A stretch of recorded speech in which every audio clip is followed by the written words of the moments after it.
All right, so to get back to the biographies really quick before these guys start, djtifaheart is looking for a sword or otherwise a fire source as their first item, and would rather not see a fetch quest item as a start. And just as I say that, we are off to our start. Yeah, the uncle heading out for Weetabix. I don't like his chances on getting them. No, not really. We have the hammer for our first item in Link's chest. Oh, and a very quick map check. Looks like Tower of Hera is a crystal, and we have pendants, blue and red pendants on our other 2 Light World dungeons.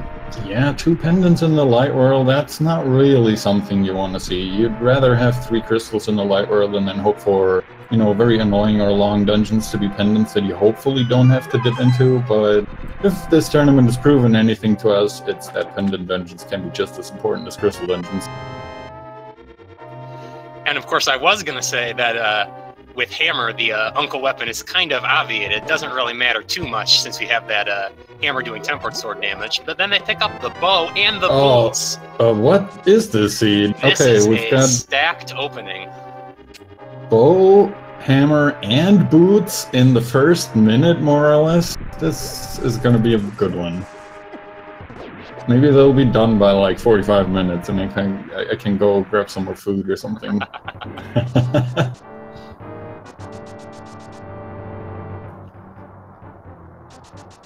Although, of course, for every progression item we get early, that does open up the seed a little bit further and leave you with more potential choices to make as you go into sort of the game proper. Mm-hmm. Just getting a big heart container, and I of course also don't want to neglect to say that I also lied about DT not giving us any information, because I just found him in the biographies as well. I'm not sure if I was half blind earlier or what, but they're definitely both in there. I can safely say that he almost got his wish. He was hoping for hookshots or boots as his first item. Not quite the first item for the boots, but definitely relatively quick. Yeah, having the boots for the entire game definitely going to make this, if not a quick seed logically, then at least a quick seed in terms of player movement. Yeah, people generally like to overestimate how much time you save with the boots, but you can't overestimate how much better it feels to have the boots.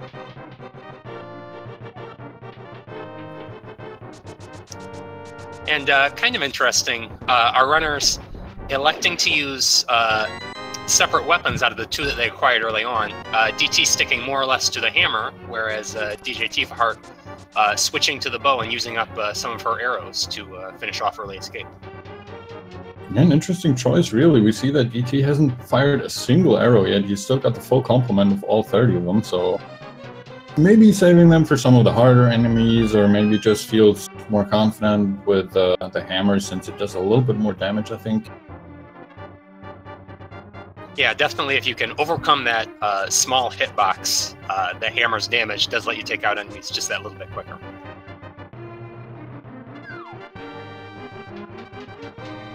So surprisingly, the rest of Escape not really full of great things. We'll see if the back of the sewers have anything. They're both still looking for a bomb drop, of course, but probably won't really start looking for that in depth until they get to the sewers.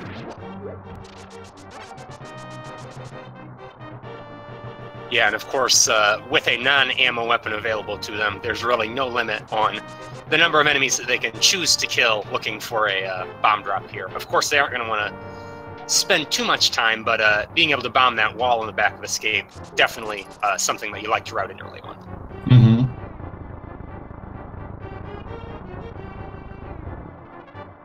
Oh, that's right. Our tracker telling us that they don't need bombs. They've got the boots. They can just bonk open that wall. Oh, very true. Yeah, I forget sometimes which walls are bomb only and which walls are bomb or bonk. And the back of Escape is definitely bonkable.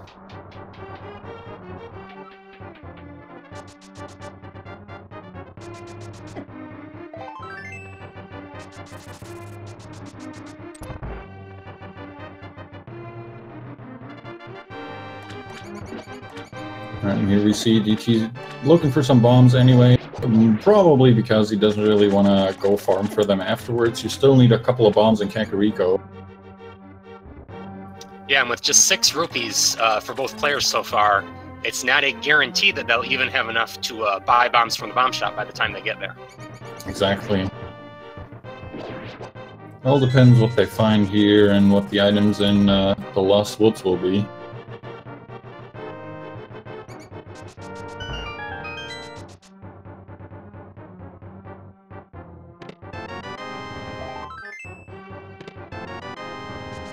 Oh, that was unexciting.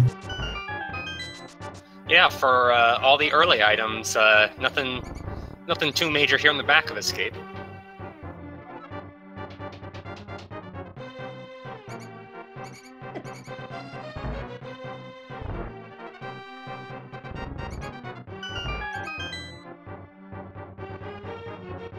Alright, DT now bringing Zelda back just about 2 rooms maybe ahead of Tifa, not really a huge difference yet. Finds 20 rupees in the Sanctuary.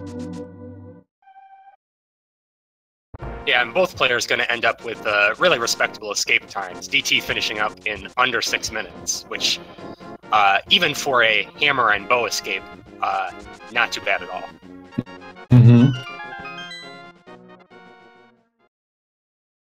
DT immediately checking the bomb rocks here, grab some bombs. That's usually not what you want to find, but in this case, not a bad find at all.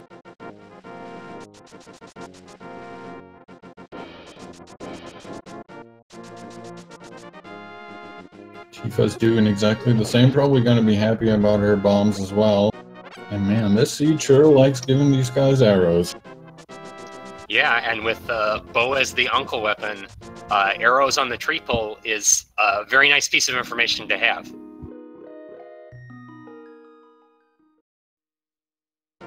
If just a heart container on the lumberjacks, I doubt we'll see anyone grab that. Even though if they do have to kill Aga 1, we might see someone pass by it at some point. Yes, and we do have a crab pull from djtifaheart, which I don't think we got from DT. That was just hearts being thrown there.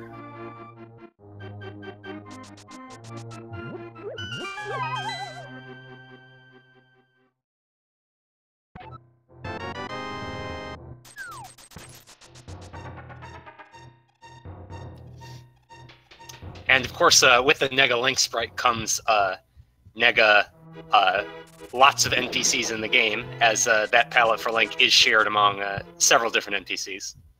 Yeah, you'll see a couple more of those in Kakariko, and especially Blind's Maiden should be very interesting.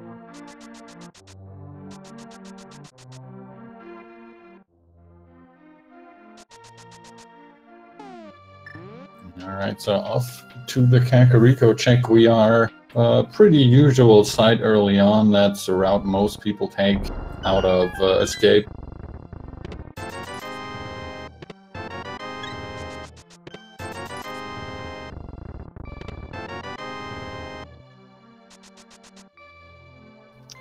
And Blind's Hut getting everybody full up on bombs and giving them that 300 rupee drop, so enough for Bottle Merchant and well on the way to Zora, but no additional progression so far. Yeah, at least you get to get that Bottle Merchant out of the way. We'll have to see what the well has for us while djtifaheart picks up her money and a couple other things here. Also finding a bottle in the well, so that means we can fully clear out Kakariko with the sick kit check. And our second 300 means that we're well on our way to taking care of all of our money needs for the game, as well as Blue Mail. A nice little piece of safety, considering that our runners still sitting at just 5 hearts. Yeah, they blew me pretty nice and early on. Even more bombs from the Bottle Merchant. Unfortunately, a bit of a waste of money for our DT, but not a big deal.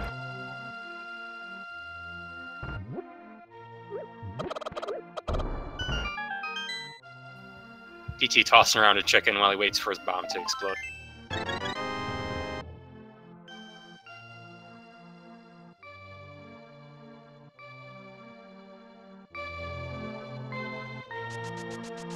That running guy looks so funky with that weird body but his normal head. Yeah, I didn't realize that his head would be the same. And of course, the bomb upgrade. What else could it be in the seed?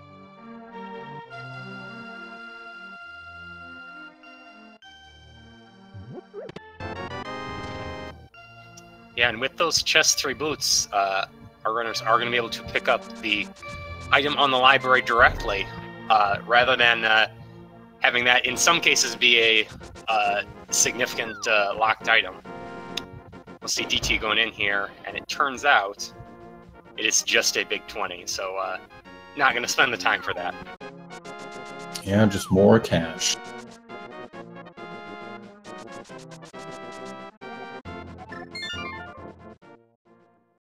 DT also foregoing the full heart container on the race game. Says, nope, don't need that. Already got blue mail, already at 6 hearts. Good enough for me.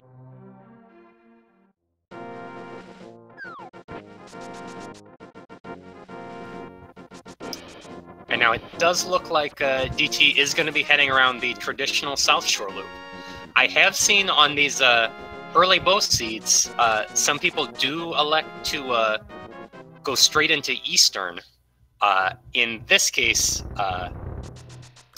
Eastern being a pendant may be affecting that choice, but definitely a prime target after we get South Shore finished up here.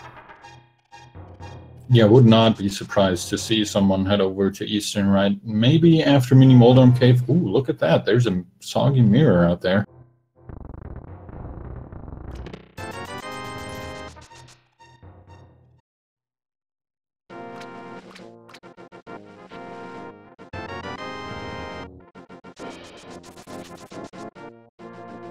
Oh, this is an interesting choice from DT. He decides to check Agina's cave immediately. Usually that's a spot that a lot of people leave for much later. Definitely.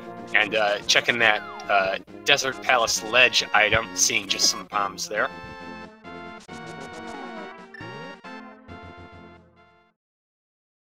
Alright, gonna see what we get here. This might pay off big time. Usually this guy doesn't really have anything of value, but it's still nice to get it out of the way early on.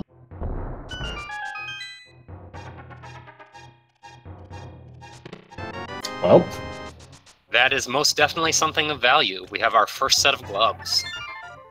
Looks like that is... Well, it is our Dark World access. So sadly, we can't really do anything in the Dark World since we don't have that Moon Pearl yet, but it looks like it can't be too far behind. It might be Eastern time for DT now. Nope, it's Mini Moldorm time. Yeah, and of course, this does open up a little bit more of Light Death Mountain, if you choose to do that in the dark. Of course, it being a sequence break and some other really worthwhile options, probably neither of our runners will prioritize that, but it is on the table. DT deciding to go for the arrows here with the Mini Moldorms, probably a better choice than the hammer. They're kind of hard to hit with the arrows sometimes, but it's better than them continuously knocking you down into the pit, as we see Tifa having a little bit of trouble with that.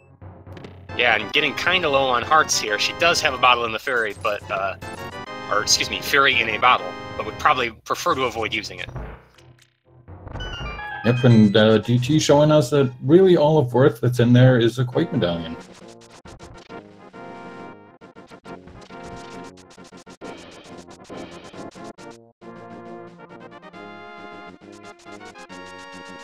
And DT electing to dash over here and finish off Ice Rod Cave. This is another one that some runners elect to leave for a little bit later. With boots, I think this is a smart play to make now, because it's just so much faster walking over here. Yeah, absolutely. And from the looks of things, DT really doesn't want to leave any Light World spots to, you know, for chance or for later. He's checking everything very thoroughly.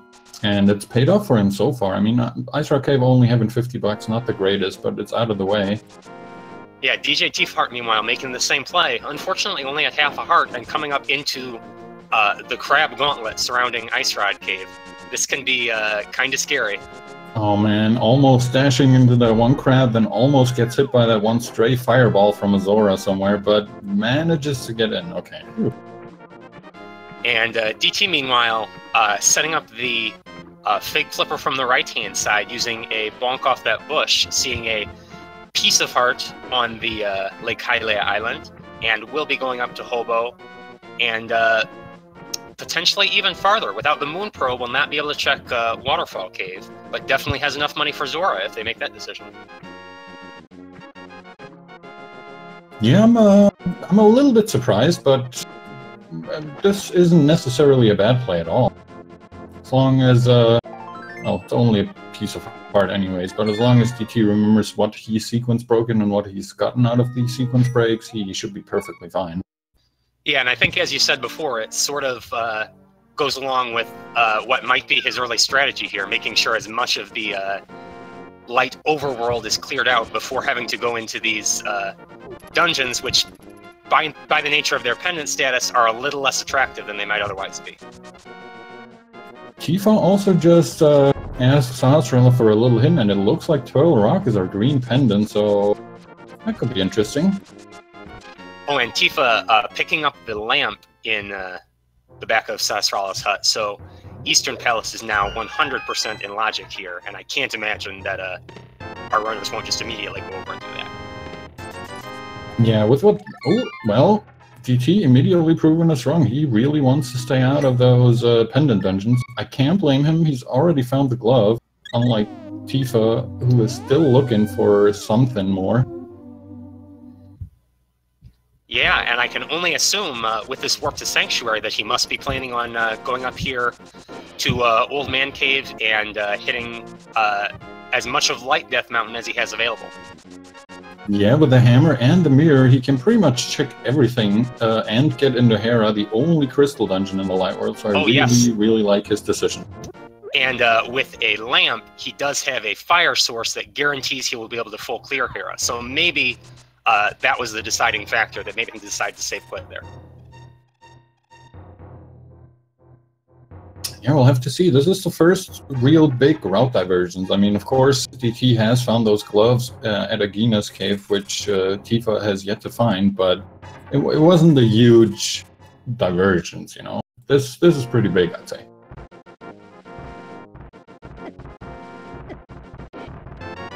Oh boy.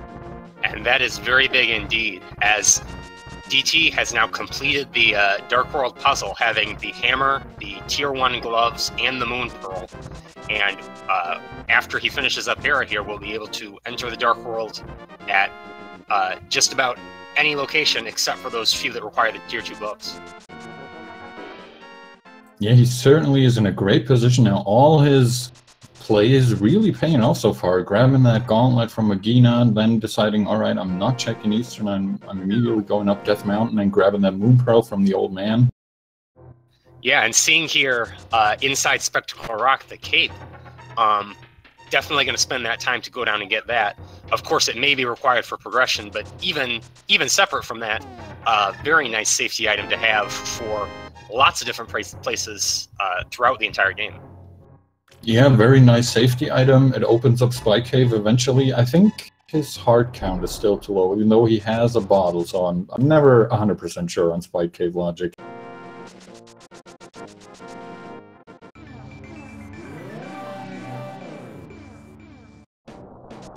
Yeah, and DJ Tifaheart, meanwhile, not finding anything too exciting in Eastern Palace, did find the vaunted single arrow, so we know where that is at least. But no real progression. No, so far not. I think that single arrow was also the only item that she's found so far, right? I believe so, yeah. Alright, so we'll have to see. She's still got 2 chances of finding something good. Oh, and unfortunately, trying to get that damage boost to get into the vanilla big key chest, and taking a death there, having to use that fairy to revive. The chest has already spawned, Tifa. What are you doing?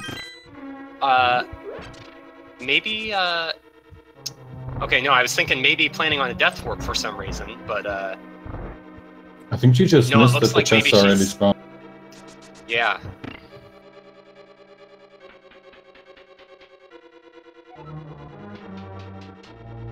Oh, another bottle. Okay. Not what she was looking for.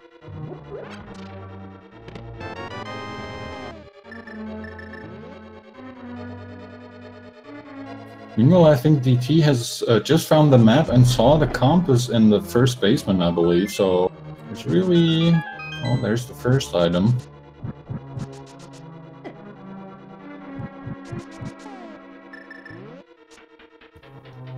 Yes, and of course, with everything she has endured, there is still an item on Armos, so we could still see this play by djtifaheart finishing off Eastern to pay off for her.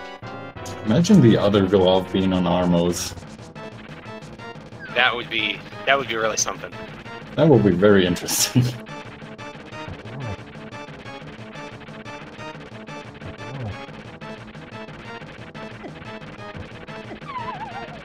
Oh, and DT without a sword doesn't have a lot in the way of recourse when Moldorm decides to shove him off of that ledge there. Yeah, unfortunately, despite claiming to be Moldorm himself, has no chance to stand against the pushing power here.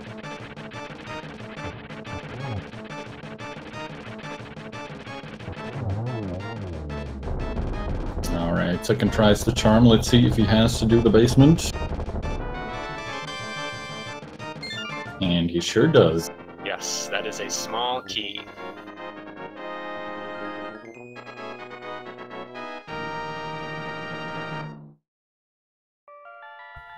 DJ Tifa stocking up on a few arrows here before heading into the Armos fight. We'll see how she handles that. Yep, and DT right back in. Gonna have to wait for that tower room to finish up.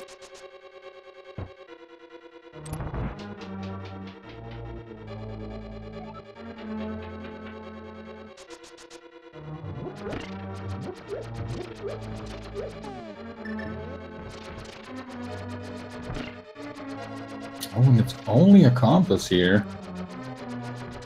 Oh, okay. So we must have missed an item in one of the earlier chests.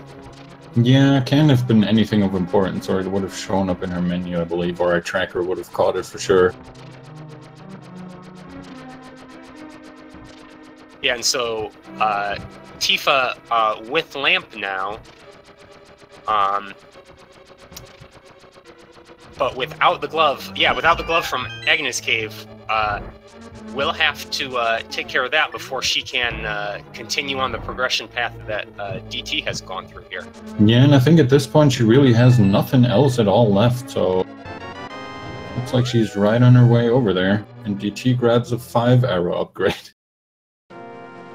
It's always sad when you get the small key from Moldorm, have to go into the basement, and then get a whole lot of nothing out of that final chest.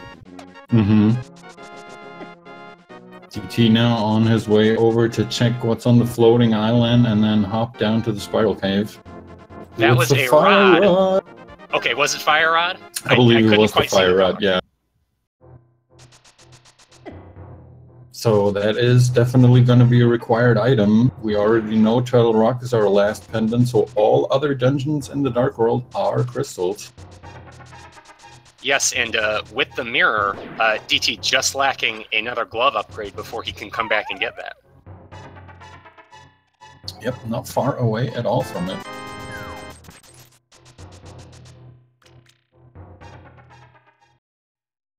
Grabs a hundo out of Spiral Cave and now is going to make his way through Paradox Cave, the much more lucrative cave location on the east side of Lightworld Death Mountain, I'd say. Yeah, and Tifa, meanwhile, picking up her gloves from Agnes Cave. Like you said, I believe her last location will now be going up to Death Mountain, following in DT's footsteps.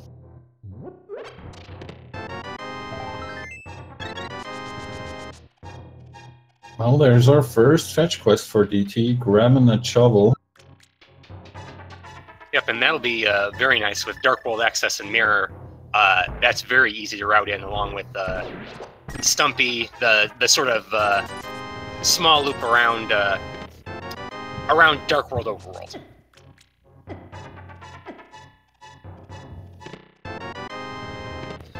when DT picks up his first sword in Paradox Cave up there.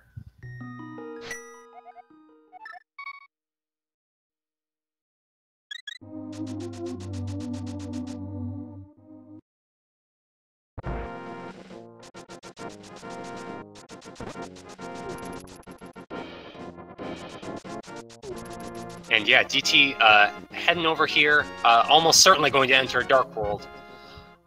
Given that the Fire Rod is up there on the floating island, I would expect to see him come down here into Village of Outcasts and Thieves Town. Of course, we have not yet had a Dark World map check, and there is more, as of yet, one more pendant. Or no, excuse me, we've seen pendant, green pendant is on Turtle Rock. Sasra will give us that information. So we do know that Thieves Town is definitely going to be a crystal, so almost certainly going to come down there and take care of that. And djtifaheart just showing us on our way up to Hera that Skull Woods and Misery Mire now on DT's map as well will be the 5 and 6 crystals.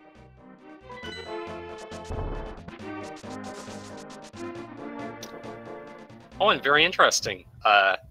Contrary to my prediction, DT is choosing to go up here, take that dip into Skull Woods, even knowing with 100% certainty.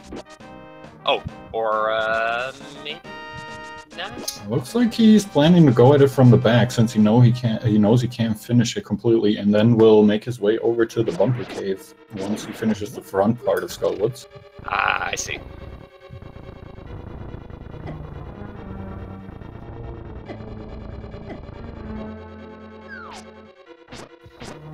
And having to dance with those Gibdos with just a fighter sword and no fire rod, taking a bit of damage in there.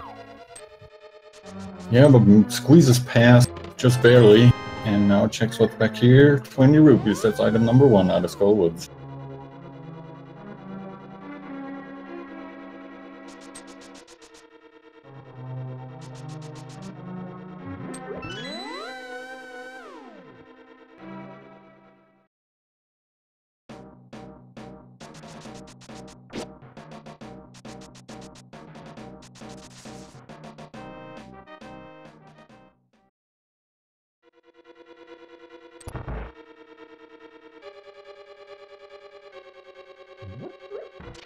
Alright, djtifaheart grabbing that big chest now, finishing up Hera. Let's see if she has a little bit more luck with Trolldorm not getting knocked off the first round over.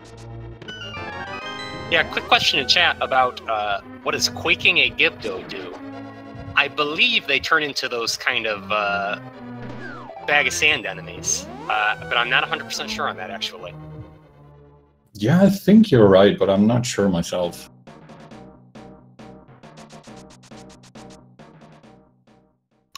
And djtifaheart having a much easier time with Moldorm, finishing off with 3 quick hammer strikes on the first try, as DT comes around here, getting out of Skull Woods and seeing a bottle on top of Bumper Cave, so will not be going up to collect that. No, he seems content with the 1 bottle that he has. Still has a fairy in it, as far as I remember. He hasn't used his up yet, so he's pretty good.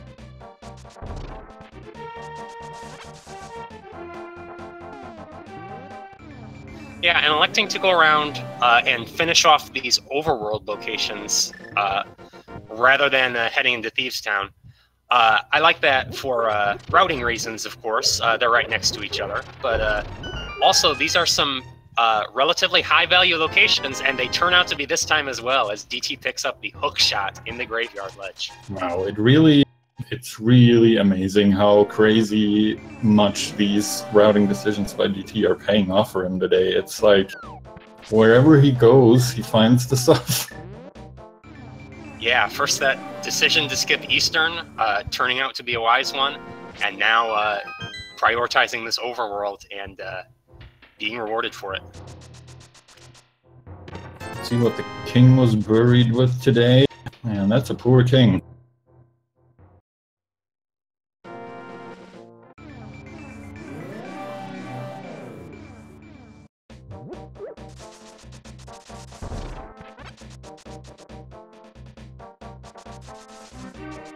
Grabs that bomb from under the bonk rocks, pretty nice. And now looks to be back on his way finally to Village of Outcasts with hookshot in hand. Yes, and Tifa, having finished up the coffee break room, coming over here to the east side of Death Mountain to pick up all of the things that are there.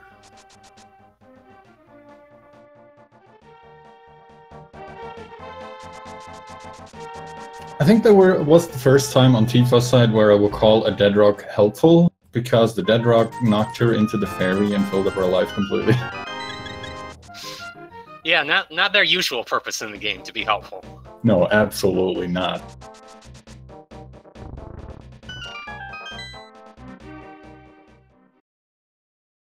Alright, and DT deciding TT is the right play. This is going to be hard to say, DT and TT.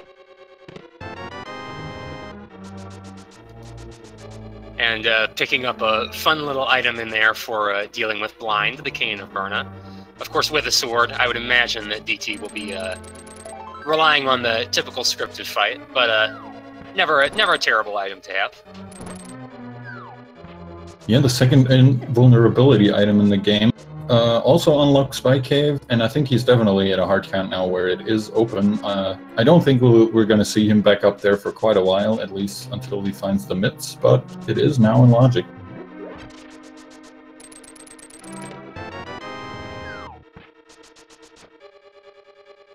And making use of some of those hookshot movement tricks to move around just a little bit faster in Thieves Town. Sometimes when we see people get early boots, they tend to neglect those, but if you've got it equipped, it can be faster.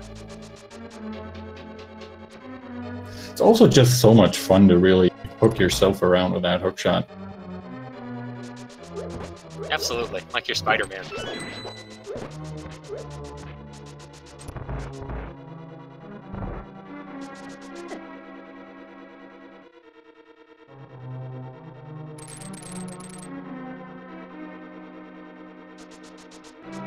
And it looks like Tifa has more things to do here on Death Mountain. I'm kind of curious where she's going.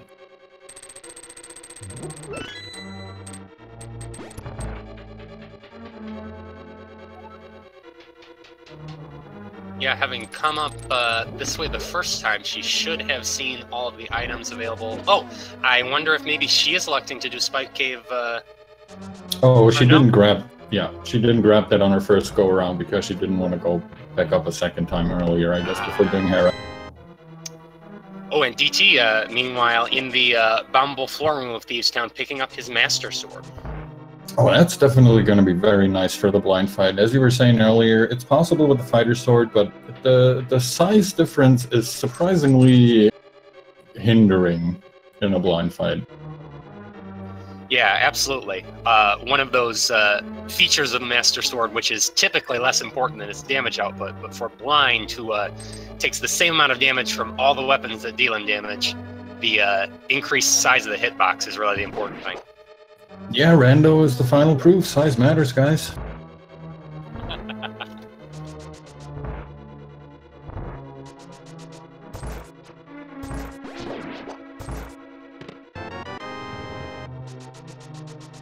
There we've got the Nega Blind Maiden. She's feeling a little blue today, it looks like.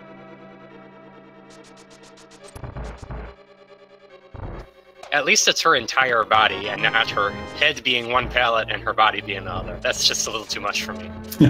You make a very good point. Oh man, and look what djtifaheart just picked out of that Hype Cave chest. The first chest had a little golden glove for us. Yeah, so in the name of DT, may choose to route that immediately after finishing Thieves Town here, but in the meantime, djtifaheart will be able to use that to their advantage. Yeah, I kind of expect DT to go the full south loop here, going down to the digging game, and then over to Stumpy, checking K45, maybe the dig spot, over to Hype Cave. And after that, he might opt to check the pyramid and head into pot. Beautiful blind fight.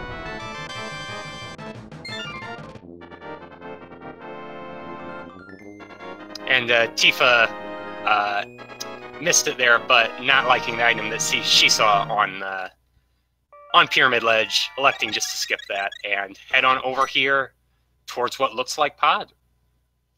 Yeah, it's a good choice.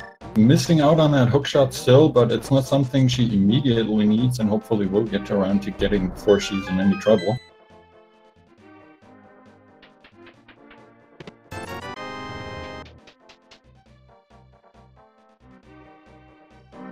The famed single rupee makes an appearance. Yes, we have had the single arrow and the single rupee now, so we're set to go. We even found the lone single 100 rupee stash.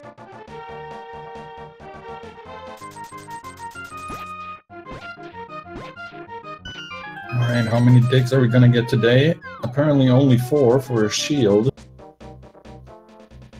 And not electing to pick it up even when it's right in front of him. Yeah, DT is a choosy person, apparently. Not just gonna pick up any old trash that he finds. And we do have our Ether Medallion from the Stump Kid. We do know that at least one of our 3 medallions will be required to finish the seed, as we do have Misery Mire being a crystal dungeon. We do not yet know which one that is, as our runners are going to need the flute to check that. Yeah, we're already at a 66% chance at least, but you know, we don't know if both of the medallion required dungeons need a different medallion. We won't know if we even need to go into Green Pendant to a rock. Oh, and DT picking up half magic here in K45. That's not something that helps you with progression, but it's something that you definitely never scoff at. Yeah, it'll definitely be worthwhile if you have to fight a Green Pendant Trinex for one of those items. Oh, you're an evil person.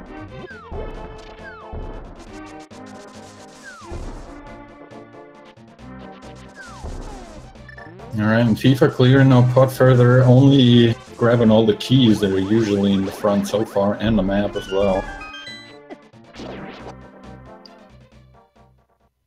Yes, and as you expected, DT coming over here, finishing up the loop with Hype Cave, will be getting his Tempered Sword and his glove upgrade.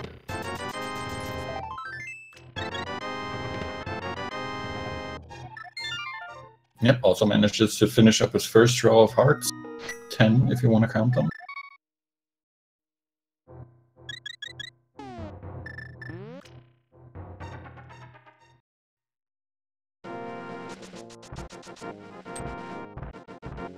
Oh, but he's back to Death Mountain immediately. He decides, nope, that Titansmiths, those were too valuable. I'm skipping pot for now. I'm gonna go check out Dark World Death Mountain.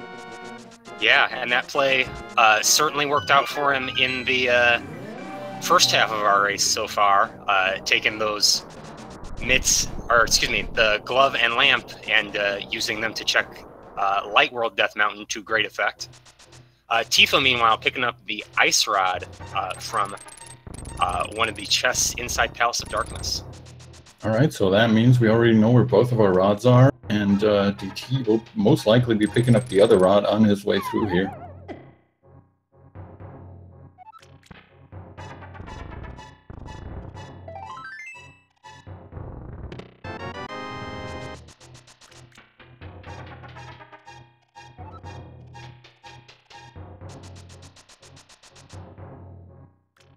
Tifa picking up some more keys, as is usually the case when you're going through pod. You're picking up keys everywhere. Oh, and DT's FPS counter kind of blocked my view of the medallion there. I'm not quite sure what I saw. Yeah, I want to say it was Quake, but I don't know. Yeah, checking again on the restream, I believe that was Quake. Oh, there are the flippers in Hookshot Cave. We're inching ever so much closer to our go mode, and we're barely 40 minutes in. And the silver arrows in the last chest of Hookshot Cave. Very nice for taking out Vitreous, which is definitely going to be required, and of course for Ganon. Yeah, they're going to make the Ganon fight so much quicker for these guys, not having to do it silverless, not to mention all the bosses that it makes more or less trivial.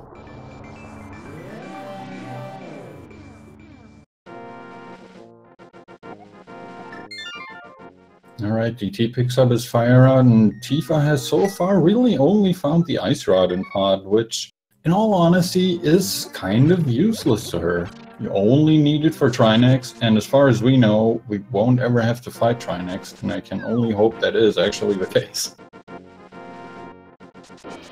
Yeah, and both of our runners certainly not excited at the prospect of having to fight Trinex. But for Tifa at this point, possibly what she might be wanting in terms of progression at this point, because it is the main thing putting her is the main thing differentiating her inventory from that of DT at this point. Yeah, absolutely. And it looks like DT says Swamp is the play. I think that's an interesting choice considering Pod is open to him as well. Yeah, and having not seen the Meyer pendant yet, I can't imagine that he would be leaving any items in here. So typically a dungeon that you like to go mode if at all possible, but DT saying perhaps just due to the sheer density of items in here, 6 in total, deciding to go ahead and jump on in. Yeah, and really, as Chad is pointing out, following the items that he finds has worked out perfectly so far for DT, so maybe he's saying, hey, I just found the flippers, that means I have to go to Swamp Palace next. Absolutely.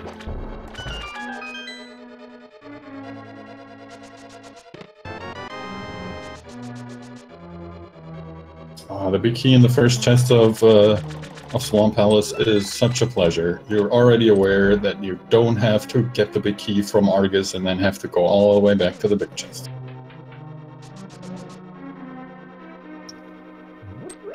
Yep, Tifa, meanwhile, coming in here to King Helmasaur, will be breaking that mast off in fairly short order with hammer strikes. Giving kind of a nice early pattern here, coming down near the bottom to let her quickly bounce into the wall.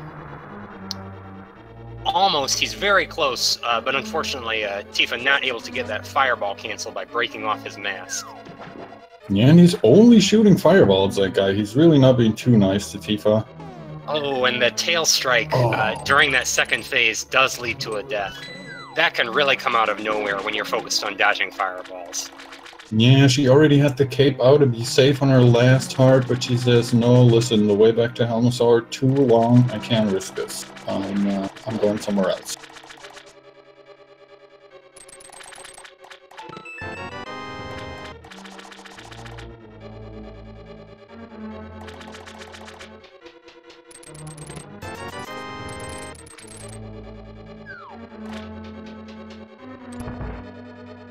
And we do see DT going for the full clear, doing left side first, not even opting to just go to the back first and check Argus and then maybe go back in. Just gonna full clear the whole thing as you are intended to. Yeah, DT potentially, I believe, 2 items away from go mode here. I believe, depending on the medallion on Meyer, which of course we have not seen yet, just the Cane of Samaria and the flute might be enough for him. Mm-hmm.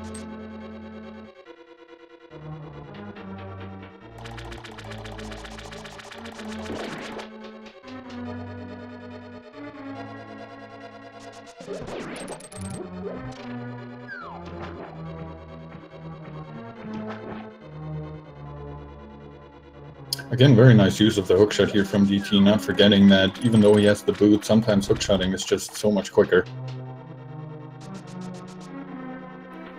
Yes, especially in the Swamp Palace's more enemy-dense rooms, gives you that little bit of invulnerability to avoid having a unfortunate bonk.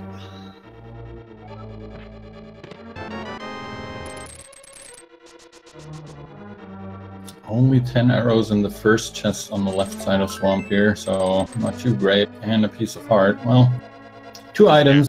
He would have come back in for those anyways, I'm assuming, so nothing lost. Yeah, and with the left side containing 2 items, he would have known had he continued on that there were items left in here, and very unlikely that he would have just left them, knowing knowing the information that he has about go mode and how close he is to it. Mm-hmm.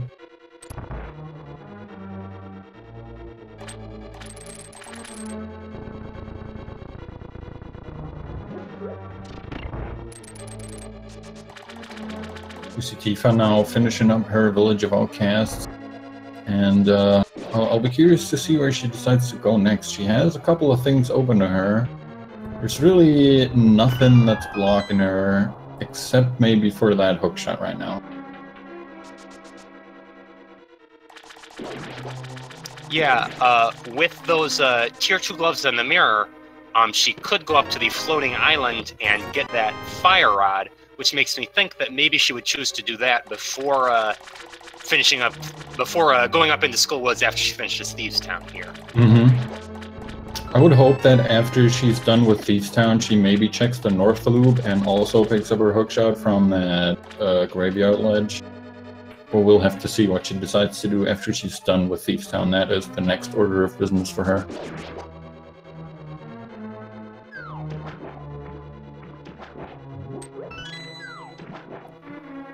And DT about to head into Argus here with a tempered sword and silver arrows in line for about the quickest kill that you can get on this boss. Yeah, this should be no problem at all. One slash for all these puffs, and then one silver arrow or two fire rod shots in the spin, depending on which strategy DT wants to go for.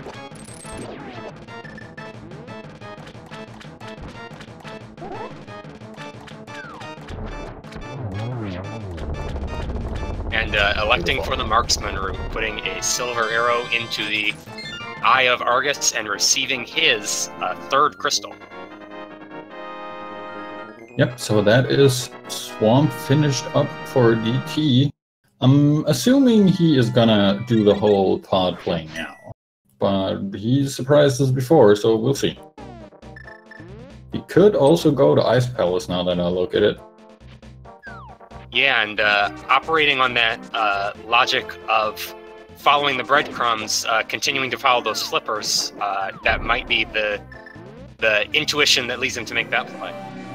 Yeah, looks like that's exactly where he's going. Mirroring right back here on Lake Hylia and swimming over to pick up that rock and take the Darkwood portal. Okay. Makes sense. Yeah, it makes sense to route these in here, as without Moon Pro when he did fake flippers, he did not have the opportunity to check Waterfall Cave. Yeah, now he can also check the ledge item as well as Zora, him or herself. I don't even know. Or a king, I believe? Yeah, King Zora. I don't know too much about the monarchy, but I assume that implies a gentleman Zora. I would think so, yeah. Looks like we've only got a bomb upgrade on the ledge, so that is definitely going to stay there. Let's see if we get scammed or if we get one of our two Go Mode items.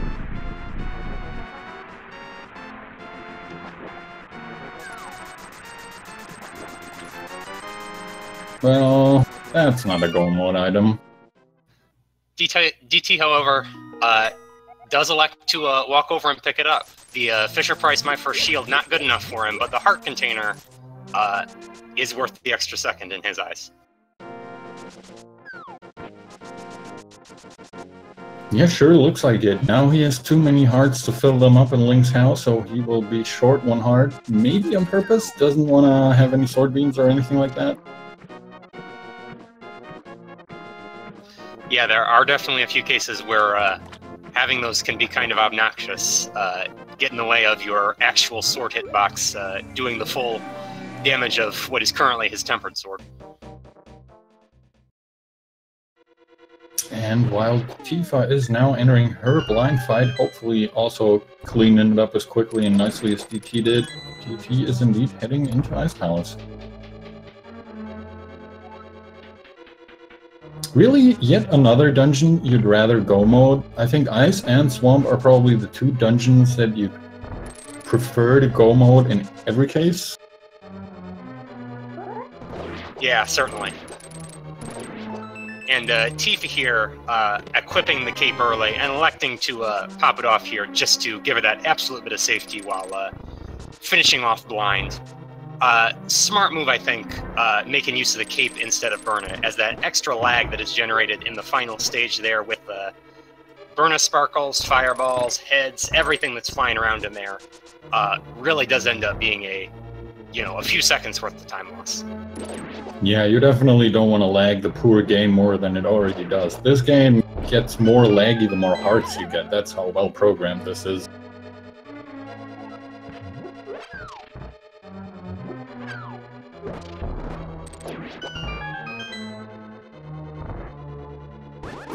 Getting the nice stealtho strats. I'm also just noticing that both of our runners are apparently at 60 arrows capacity already.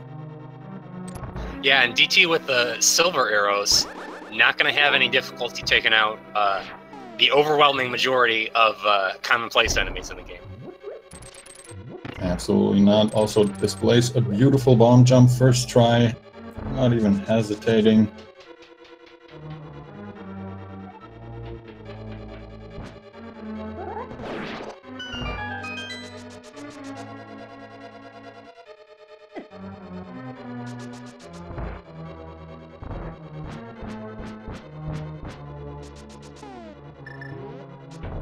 And djtifaheart hitting up Graveyard Ledge will get her hook shot.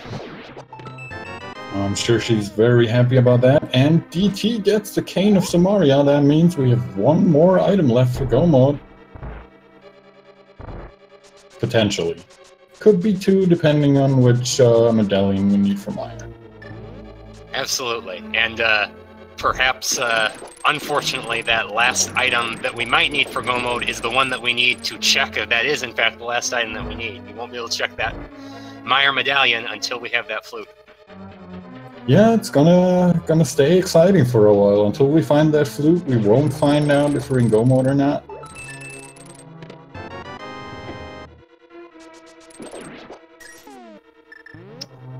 When DT picking up, I believe, our fourth bottle of the game. I think we know where they all are now.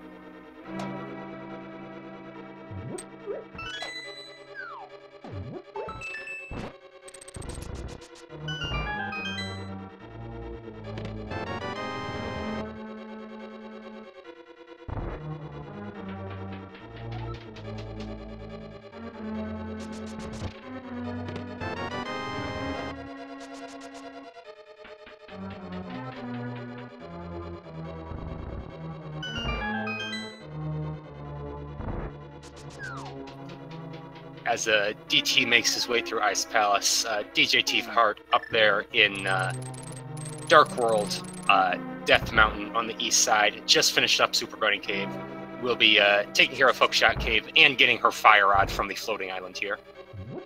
Yeah, very nicely done. Now finishing up, as you were saying, the Dark World Death Mountain stuff. We'll get her another bunch of items. She will also be picking up her flippers and her silver arrows here.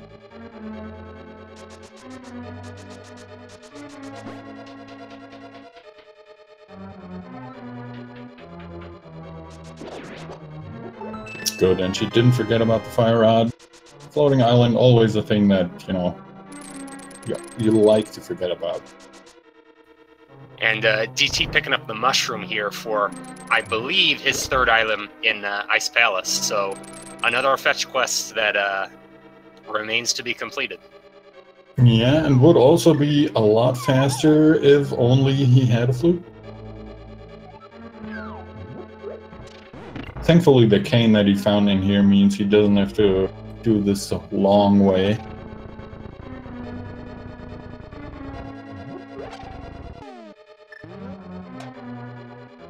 And with half magic and the Fire Rod, should not have any trouble at all here with Colts there. Absolutely. And with the Tempered Sword, if he manages to get him in the corner here, which it looks like he does, maybe not a perfect corner, but still manages to get plenty of damage in there with those Tempered swipes. And finishes off the last puff with the Fire Rod and Sword. Beautifully done. Really quick. Gonna be grabbing his snap. Yeah, that's what it is. And his crystal. So that's crystal number 4 for DT already. Still has a lot open to him with the items that he has. Yeah, djtifaheart here, heading up into Dark Woods with the, or excuse me, Skull Woods with the Fire Rod, so we'll be able to full clear this. And I believe, if memory serves, we'll be able to pick up one remaining item that DT could not during his dip here. I don't believe he found both of them. Yeah, very true. I think you only found the first item, which I don't remember, but I think it was important.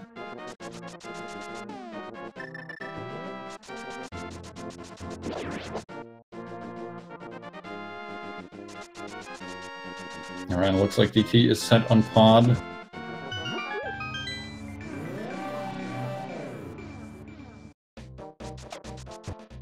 Oh, nope, was just a piece of heart. Okay, not that important.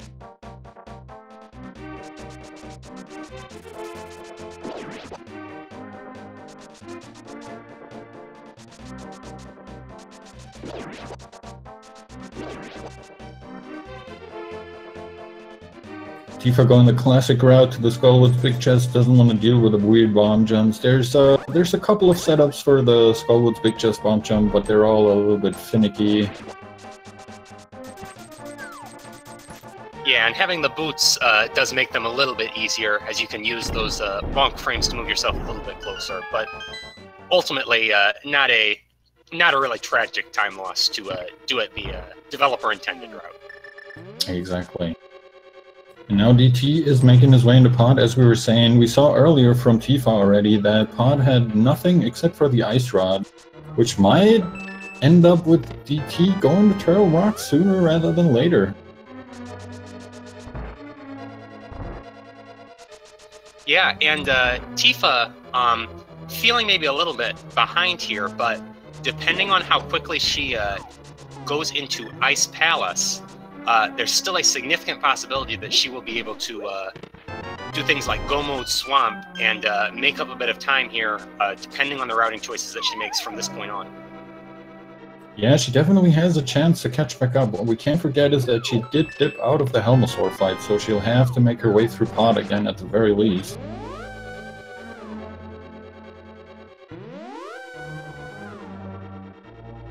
Yeah, and having collected her silver arrows now, of course during that last fight they probably still wouldn't have helped as she just kind of got jumped by that tail right at the beginning, but makes the Helmosaur fight just that teensy little bit quicker, being able to shoot a silver arrow right into his forehead. Yeah, it's always very enjoyable. Silver arrows just make a lot of bosses so much easier and more pleasant. The biggest example probably being Vitreous. Absolutely. Unless you're counting Ganon, I guess. Oh, you can do Ganon with silver arrows? I don't know if I've ever tried Sometimes. If you're lucky enough. Or if you're thorough enough and slow enough like me. And Tifa, even with Tempered Sword here, electing to conserve some of her magic for those Fire Rod shots on Mothula, taking out the Gyptos with Tempered Swings rather than just Fire Rodding them to death. Yeah, I can definitely understand that, especially if Mothula decides to, hole up in a corner or not get off the spike. Sometimes you just need to get a little Fire Rod shot in to motivate him to move a little. Yeah, and Tifa choosing to dance in the left corner there to attract the Wallmaster. It's a sad state of affairs when he grabs you while you're falling down the pit, so I 100% respect that decision. Yeah, unfortunately, a little bit of a Japanese 1.0 quirk there that you can still get hurt and grabbed by the Wallmaster while you're falling in a hole. And we do see the bee strats there. Tifa releasing the bees on Mothula. I believe the only boss that can be damaged by it. Unfortunately, not doing too much damage before saying goodbye, but we always love to see it. Yeah, let's say she did it for the chat. The thing with the bee on Mothula is it can be very helpful and very nice, but it can be so detrimental. If the bee keeps knocking Mothula into the spikes or canceling your sword damage, it's the worst feeling. Absolutely. I tend to find that the good bee is worse than the regular bee in that fight because it just sticks to Mothula like glue and puts him in places where you'd rather he not be. Yeah, that thing is a little too aggressive.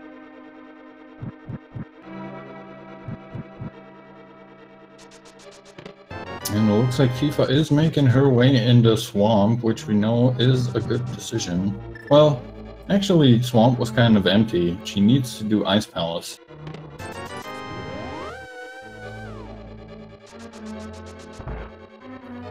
Yeah, and of course, Tifa missing that Ether Medallion. Without that Meyer check, we still don't know whether that's relevant or not. But could come into play as we continue in our search for the flute. Oh, but as I say that, she does pick it up from Stumpy here. Yep, checking the big spot too, very nice.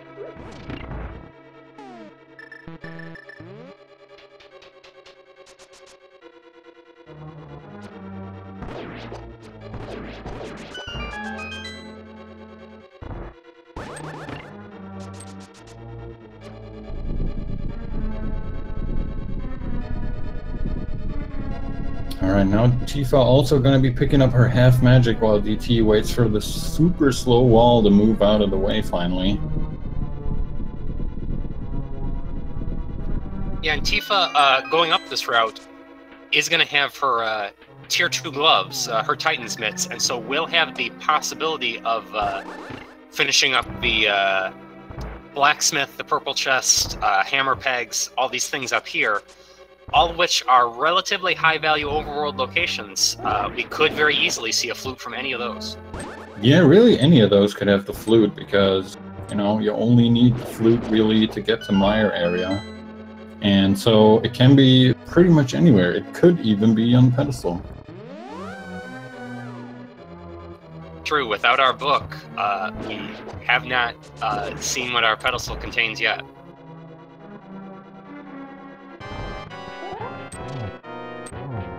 Alright, here is the Helmasaur fight for DT. 17 hits with the hammer on that mask, and then one single silver arrow to the green crystal in his dome.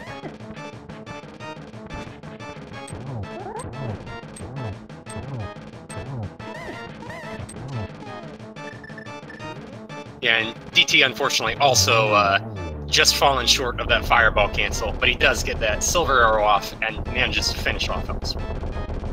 Yep, that is crystal number 5, so he can finish up Skull Woods, which means crystal number 6, but he will be a little bit stuck on his last crystal until he finds that flute.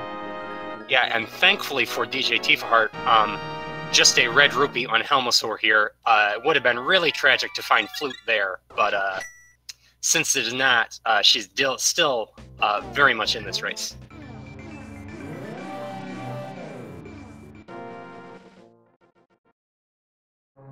Bringing the blacksmith home. Let's see if he has a flute for us.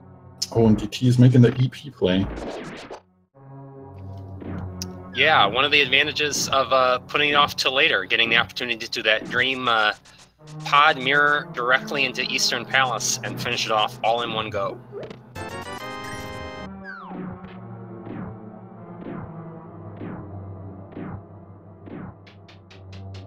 So far, the little blacksmith loot not paying off for Tifa here. The hammer packs didn't really have anything great.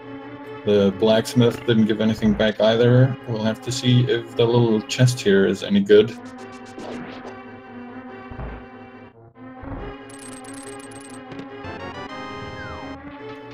Yeah, definitely seen my fair share of races in this tournament with exciting item in the lunchbox, though. So, not out of the question by any means.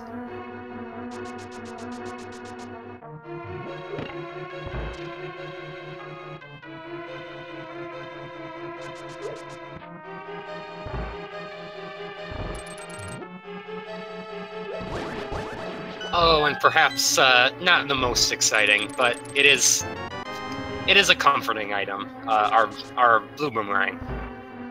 It was a blue item, not the blue item that we wanted, but it is a blue item.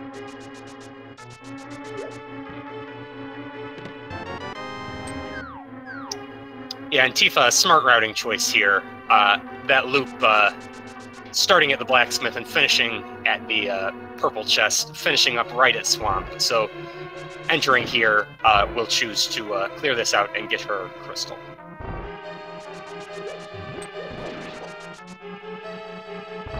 we're more than likely gonna see a full clear from her also, since, of course, you know, as long as you're still looking for items, it's never a good idea to leave anything behind. Definitely, and Swamp in particular, one of the worst, if not the worst, dungeon to leave and then re-enter for a second time due to those water mechanics.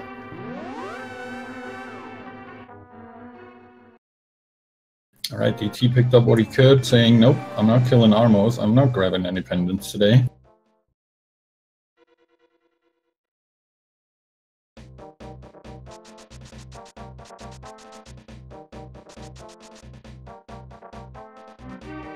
Let's see, DT is walking back here. We might get, I'm not sure if he's checked the pyramid yet, I believe he did. But I'm expecting him to go up to Quakefish, turn in his mushroom on the way, and just get those locations out of the way. Yep, and I know that we saw the Pyramid Ledge item from Tifa, saw that it was nothing of value. I think DT has not yet seen that, and yeah, it does look like he's going to check that. Yeah, looks like he hasn't seen it yet.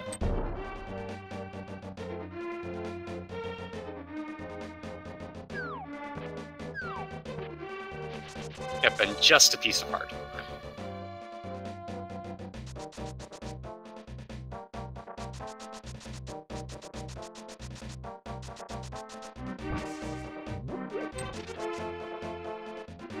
Alright, if he gets the flute from the mushroom, I'm gonna say that following your items has super paid off for DT. It already has, but this will be the crazy end to that whole saga. Absolutely. The only way that would prove him wrong at this point is if he were to flute into Mire and see Bombos on that little sigil there.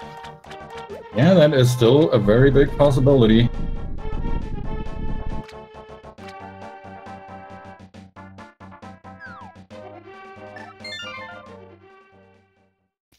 And even when the heart containers come flying directly at him, DT still does not want to take them. A little bit surprised that he didn't mirror back to check his mushroom. Might have forgotten about it or just not thought about it in that second. But that might come back to haunt him. I wonder if, especially given the direction he's going, if he may be interested in doing fake powder beforehand, just to check Magic Bat off the list. Yeah, that's a very good point. If he decides to do the whole blacksmith route, he could opt to fake powder. It's gonna take a little while to get rid of all his magic. It's full right now and he has half magic, but it's definitely possible.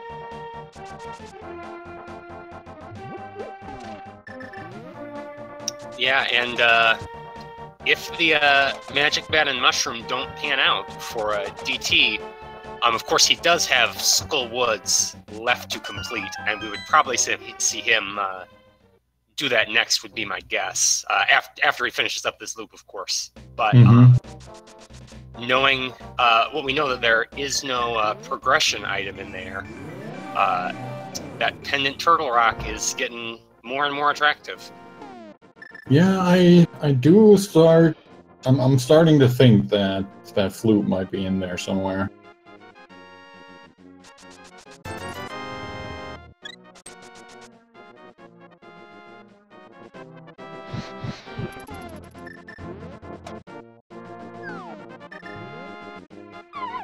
Yep, and here we go. DT equipping the Fire Rod, the quickest way to divest yourself of your magic bar.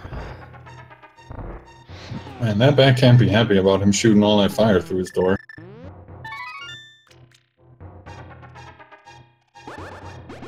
And...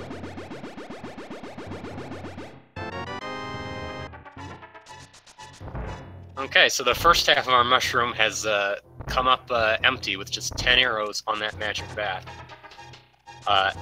As you say, I can only imagine that he will finish up this loop and presumably turn in that mushroom before he takes the trek back up to Turtle Rock or continues on to, well, we may see Skullwoods a bit quicker than that, but either way, fewer and fewer locations. Yeah, I mean, as long as you can mark off things from your map or from your tracker or your mental notes list of where you can still check stuff, that is always worth it. Sometimes, you know, you never know what pays off. This could have been the huge play. If you got loot from that fake powder, that would have been absolutely crazy. Absolutely, because if it had been the case, then that might have signaled something like powder inside of Turtle Rock, which is incredible hassle to go get following logic. Mm-hmm. As it is, though, with the save and quit to Link's house, well, not heading up to Witch immediately. Looks like he's going into the Dark World. Oh, taking this Whirlpool.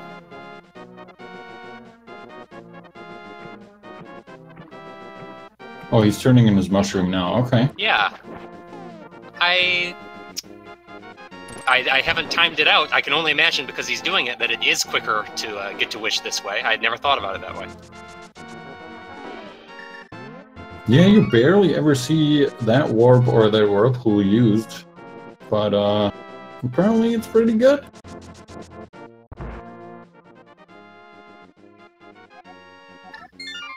And with just a piece of heart, the locations get fewer still. And here comes Turtle Rock. And meanwhile, of course, Tifa, making up the gap a little bit, did finish off Argus and Swamp Palace with no difficulty whatsoever. Yep, now gonna check the Lake Hylia and Hobo locations.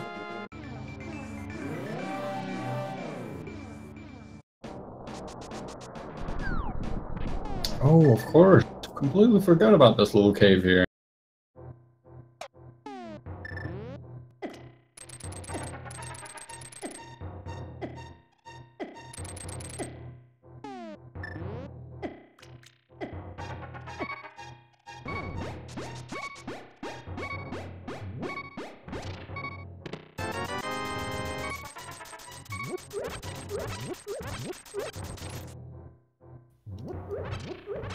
Oh, and DT, filling up on hearts in Spike Cave, it looks like maybe we might see the very rare walk out. Oh my, this is not something that you see particularly often. A spin speed off of those stairs in Spike Cave, coupled with an activation of Burna to take the quick way out of that Spike Cave without having to save and quit. That's a very nice strategy. Yeah, that is the best and the fastest way to get back out there, assuming you do have the boots and everything needed, of course, for the spin speed. But very nice to see that in action from DT here. Really only losing 2 hearts and half a bar of magic, which is absolutely no problem at all for him right now.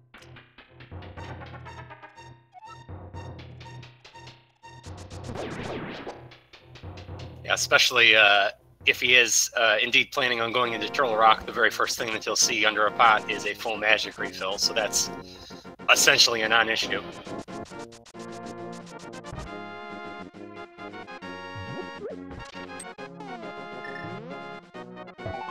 You know, Tifa getting scammed by Zora and decides, hey, listen, I am gonna pick... Nope, she is just walking back all the way. Doesn't want to save and quit from here, apparently.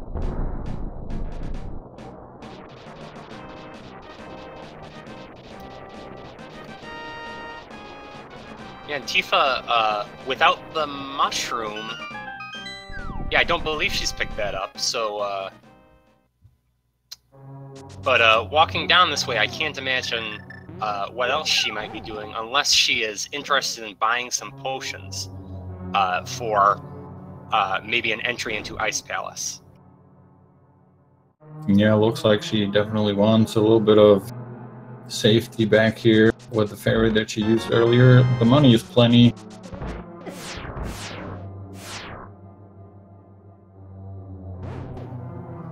Yeah, having seen, I believe, at least 4 of our 300 rupee drops at this point, neither of our runners short on cash by any means.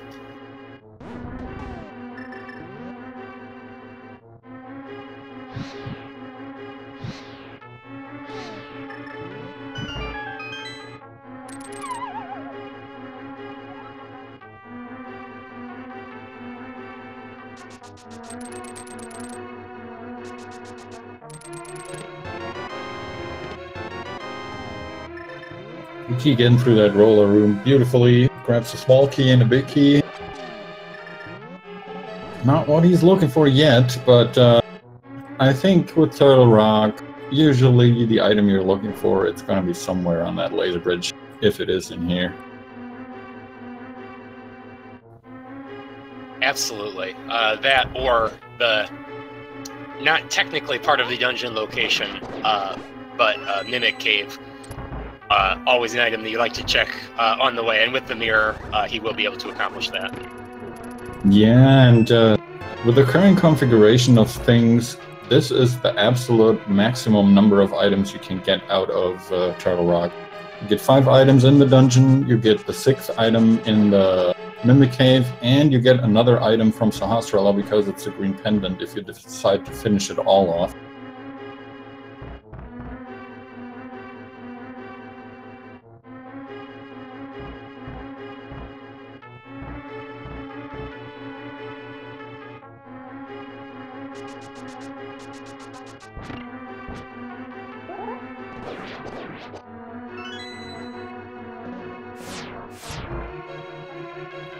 And we do get to see Nega Bunny here, briefly, as DT takes that Buddy Beam to the face. Good thing he didn't skip that chance. That last item in Turtle Rock that he would have left behind would have nagged him forever, assuming he doesn't find the flute somewhere later on.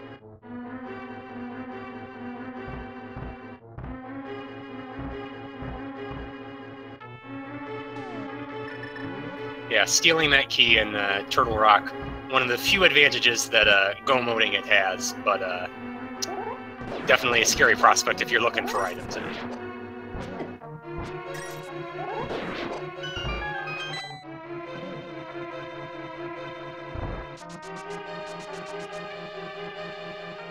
And we're coming up to Mimic Cave here while djtifaheart decides not to bomb jump. Not a bad idea if you're planning on full clearing this dungeon anyway. You don't have to bomb jump.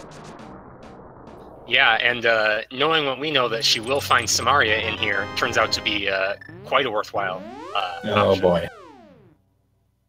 And DT finding book, mirroring out. Oh, and just checking Mimic Cave. So for a brief moment there, I thought maybe he was just going to leave directly, but no. Of course, he will finish up Turtle Rock. But that book, definitely a possibility for progression, and keeps the pendant dream alive.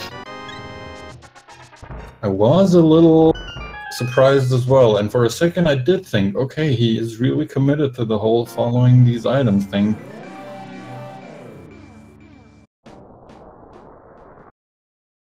No, yeah. Without the flute, of course, just the mirror, not enough to let you into Desert Palace, but finding that book does mean that the blue, I believe it was, pendant there becomes accessible. So with all 3 of our pendant dungeons full clearable, we could see a pedestal check immediately, or we could even potentially just see a blind pull, depending on how we're feeling. Well, considering he still has Skull Woods left to do, he will most likely check the pedestal before he goes, runs all the way back through Eastern Palace that he's already full cleared. Yeah, absolutely. DT not having that fire rod on his first go through does have that to check. But I'm gonna imagine that DT will firstly check the ether tablet. This is all assuming he's not just gonna pick up the flute in the next 30 seconds here, which I hope he is.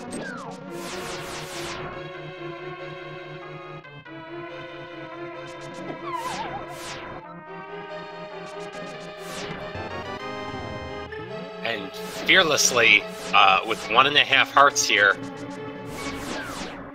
Just activating his invincibility item and going for it. With half magic, maybe not too bad a choice, but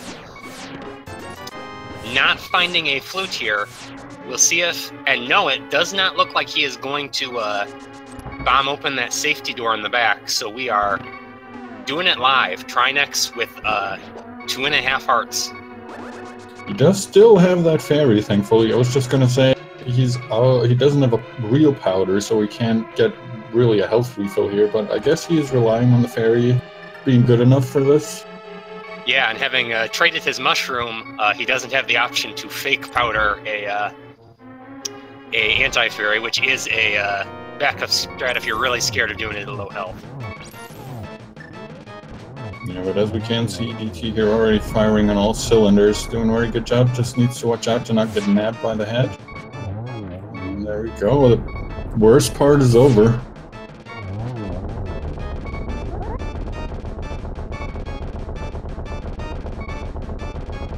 And getting that ideal lineup on Trinex for the spin slash, just missing the second slash on the head, but finishing up with 2 slashes to the body to finish him off in picture-perfect fashion. Yeah, beautifully done. Is going to be grabbing his last item, whatever it is. It's Compass and a green pendant. Alright, so with that, we now can check Sahasrara, we can check both tablets, we can check the pedestal, we can get into Desert. There's, unfortunately, a ton of new stuff that opened up for DT just now.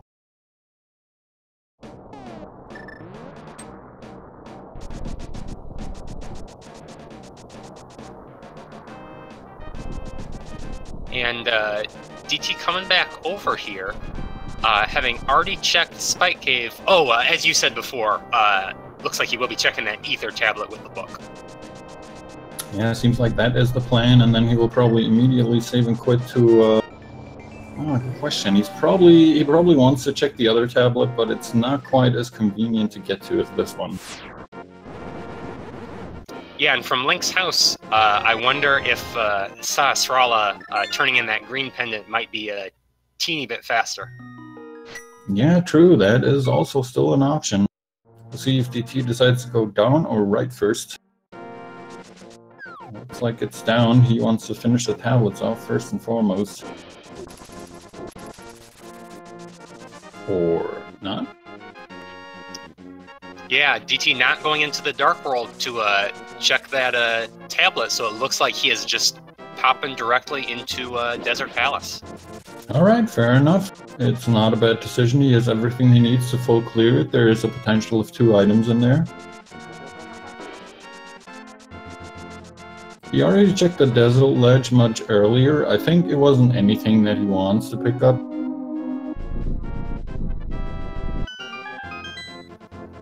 Meanwhile, Tifa not quite getting her sword spin to get the cold stare puffs into the corner.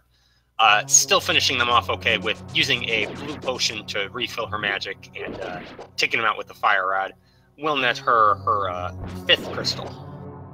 Yep, also very nicely done. Finally making the trip in here and grabbing her Cane of Samaria, so 5 crystals in. Where is she headed next? The thing for Tifa is she probably still has that one. Oh, look what we're having here. And the decision by DT to follow the items continues to pay off as he follows the book into Desert Palace and gets that flute sitting on a desert torch. Yeah, not quite sure why he didn't like the old man cave there, but I'll take it. Oh, because he has to activate the flute, of course. Duh.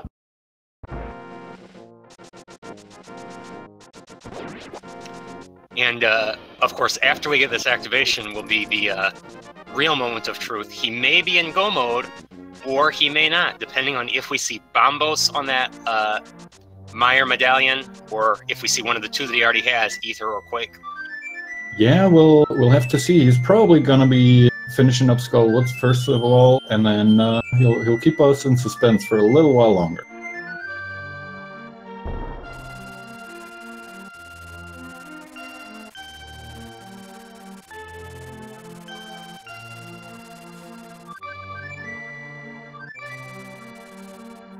Apparently, I'm wrong.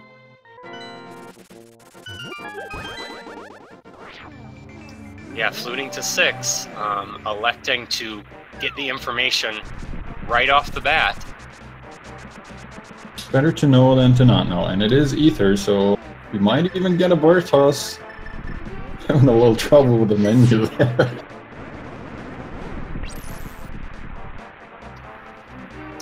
And freezing that pterodactyl in place, it's always nice when you can do something mean to them, because they're really annoying enemies.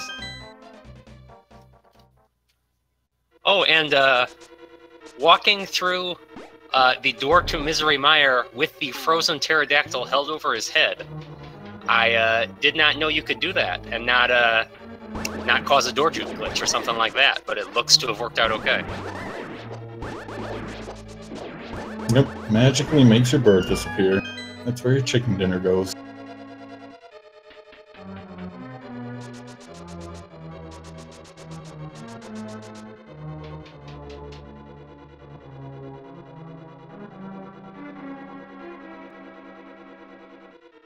Yeah, and of course, with that extra information, DT will be go-moding these, and he does find the big key in the very first chest he checks, pulling that small key out of the pot and heading straight towards Vitreous.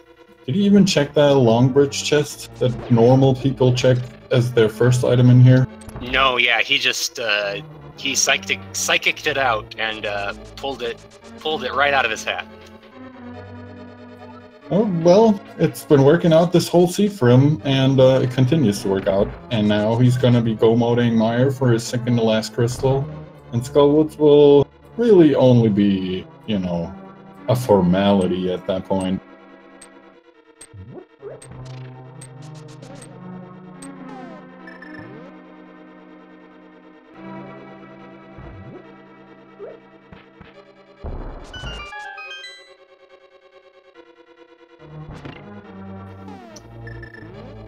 And djtifaheart coming back up here to Death Mountain, looks like they may be making the dip into Turtle Rock as well.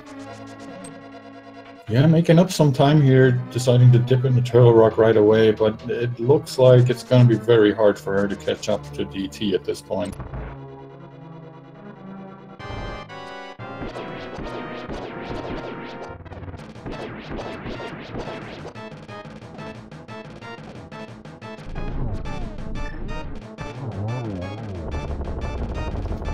And DT finishing off Vitreous about as quickly as possible. And for a little bit of added swag, equipping the mirror so that the moment he gets out of here, he can mirror flute over to Kakariko and finish off Skullwoods for that last of his crystals.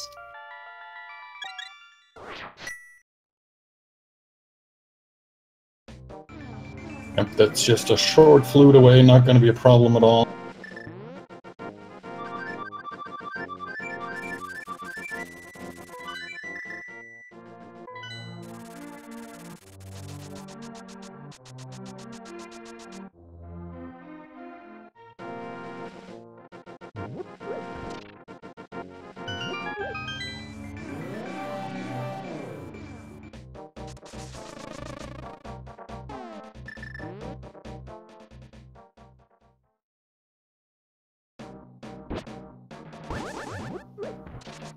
Oh, djtifaheart, unfortunately, shooting off that Samaria just a bit too soon, ending up just spawning a block there and walking off onto the ledge.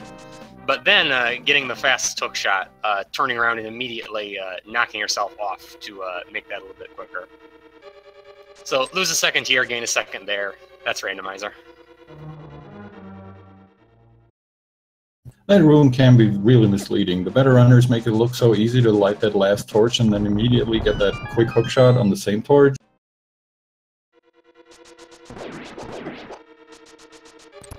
Yeah, no, you definitely have to have a good understanding of your hookshot hitbox and your fire rod hitbox to be able to pull that off with the right timing.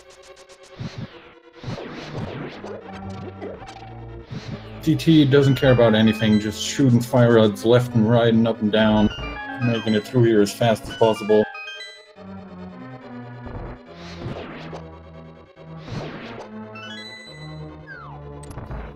and with half magic and a tempered sword, he really doesn't care that much about conserving magic. He's just going to hop in here and batter down this Mothula as fast as he can.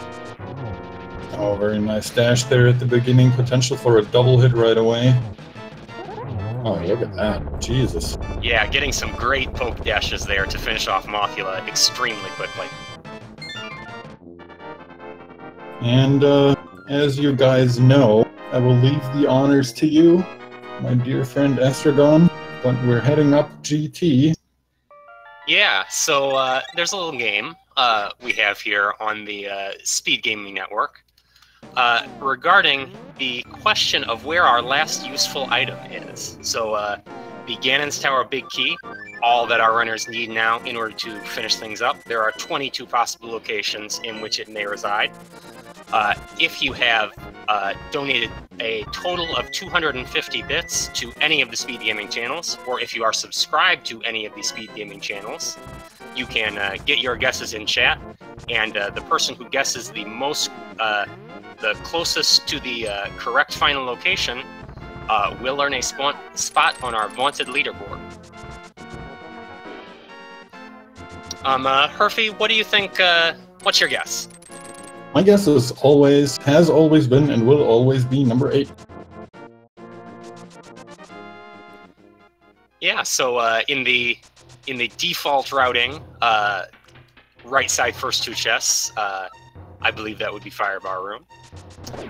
Kind of interesting, I've seen several alternate routes so far in the tournament. There's been actually a really good, I feel, distribution of paths that these runners take up through Ganon's Tower. For my guess, I think I'm going to go ahead and say number 4. By that standard routing, the first chest in the in that Stalfos room. All right, you're being very nice to the guys. I'd like a number 4, but I have a feeling. Well, we'll see.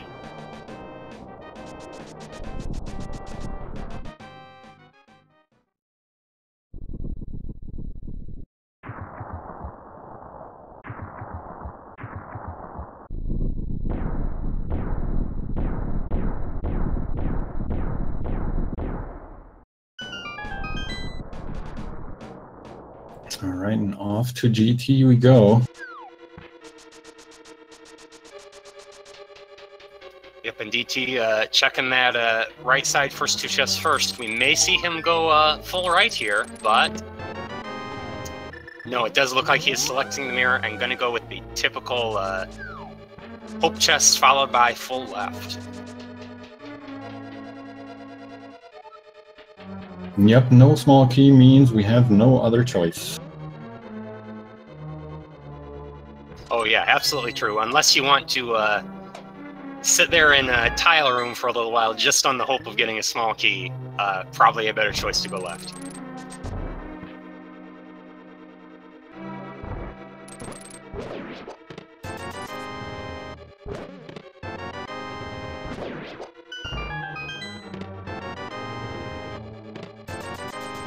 All right, here comes my guess.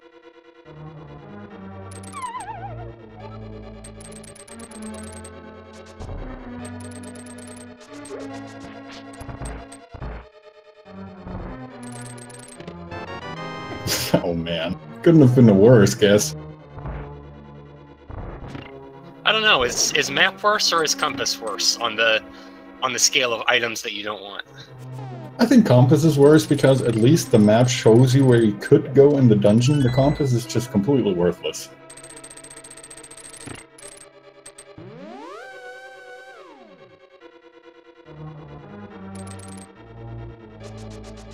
Okay, so this is chest number 9 if I can count correctly. Yes, I do believe that's correct. Getting a small key from that and heading into the Randomizer room, so-called because unless you are playing Randomizer, you are extremely unlikely to visit it. Oh, and Tifa taking a sad death here, but has a fairy in a bottle, so we'll be okay to check the rest of the latest bridge.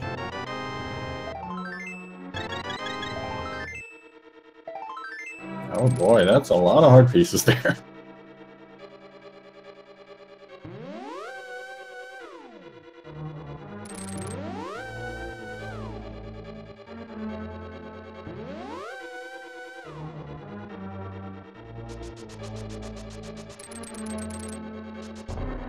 Alright, so we're gonna head off to Bob's chest and then over to, or rather down, to the ice armors.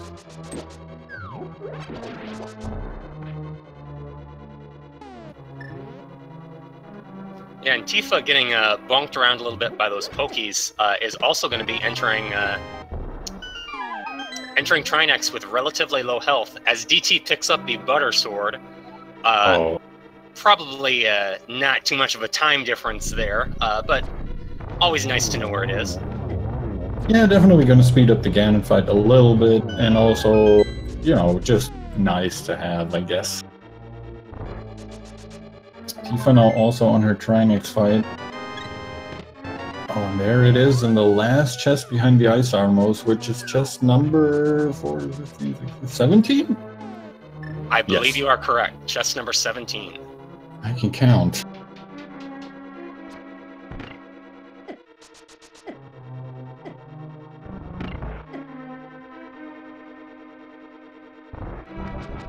And congrats to our winner, Pale in comparison to... Sorry if I butchered your name. Pale in comparison. That makes a lot more sense. Now that I see the capitalization, that makes so much more sense.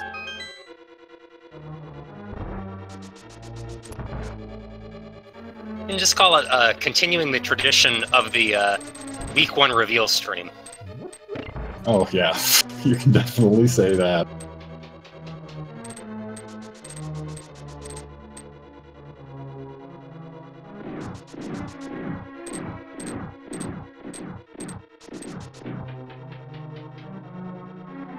Alright, djtifaheart picking up her green pendant, finishing up that Trinex fight, while DT is making his way through the first room of the gauntlet here. Yeah, and djtifaheart now faced with sort of the same choice that DT had of several different locations that the book and green pendant open up to check, all in kind of different corners. Looks like she will be checking the ether tablet first. Smart move is that that extra trip up Death Mountain is never one you want to make. Yeah, absolutely. Now we see Tifa doing... Yeah, I think you just said that, right? That she's doing exactly the same as DT. Oh, and DT just a little bit high on that second land molus there, electing to just finish it off with the Butter Sword. One of the nice things about getting Butter Sword in GT is it does give you a little bit faster times in those boss refights.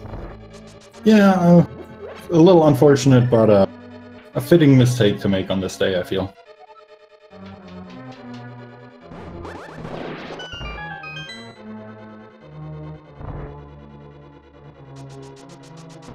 Coming up to the Wizrobe rooms here, or the second Wizrobe room, very nicely done. I still have no idea how to do that correctly. Yeah, another trick that the more experienced runners make look very easy, but pretty decent barrier to execution, really.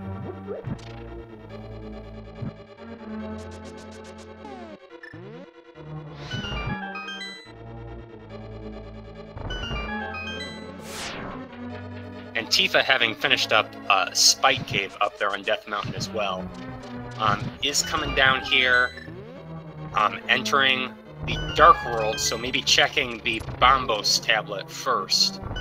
After that, we could see that play into a Desert Palace that we know is necessary. Yeah, I think that is going to be exactly the play that Tifa is going to be making here, hopefully. Can't blame her for checking the tablet first. We were already wondering about DT's decision to just straight go into desert, which, of course, as so many other decisions, has paid off perfectly for him.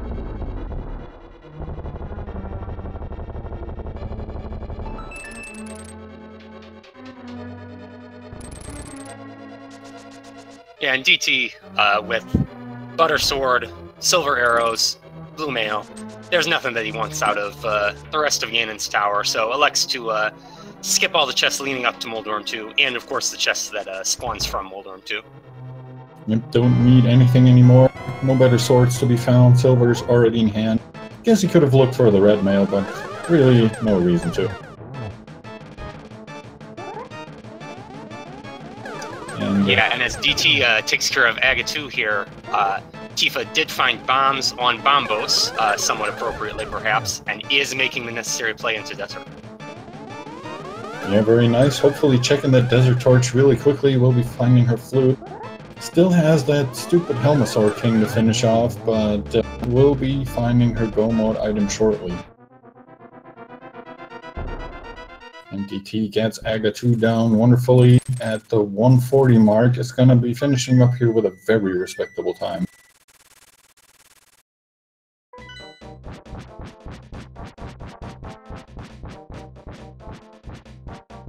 And now Tifa is officially in Go Mode as well at pretty much exactly the 141 mark.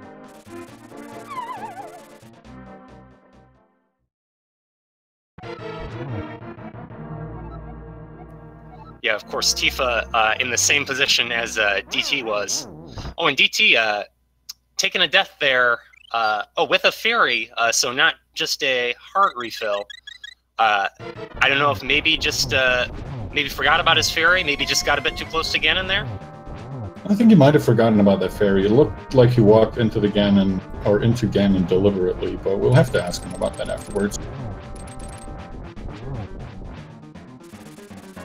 Or he might have planned to just resurrect with the fairy right now and then be confident about his heart count for the rest of the fight. As we can see already in Phase 3, with the Butter Sword really not an issue at all. And firing off a preemptive Silver Arrow just to let Ganon know what's coming. Yeah, it can't hurt. You know, tickling him a little bit. And yeah, as Chad is pointing out, he might also just have a little grudge against what Ganon said to him as he dropped down. Absolutely. Those police lyrics. Yeah, don't want to stand too close to the guy. There's the first arrow for DT. Oh, gets the torch glitch with the fire rod. Not an easy feat. Ooh, yep. Stays on, gets a... Oh, that was almost a triple. Very near to a triple, but he does finish off that fourth arrow on the same torch and puts it into him, finishes up with a time very near to 142 and 50... Looks like 55 seconds will be our final approximate time going into that Triforce room and securing the win. Get those GGs in chat, because that was a great run by In the Name of DT. Yeah, GG by DT, and as the Triforce is telling you, spam those emotes in Wild's chat. Wild Anaconda69 is going to appreciate that very much. We'll hopefully get him in here for a post-game interview, and just as I say that, he's hopping into the waiting room, so we'll just wait for the sound to be switched over, and then we'll drag him in here and ask him what kind of crazy routing decisions he's made.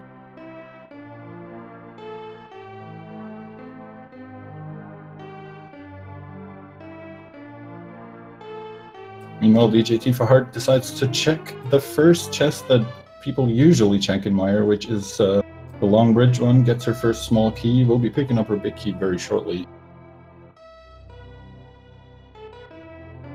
Yeah, and djtifaheart, unfortunately with that Helmasaur to go back and finish off, but even with that, still potentially looking at a sub 2 hour run here, depending on how that trip up Ganon's tower goes. Mm-hmm.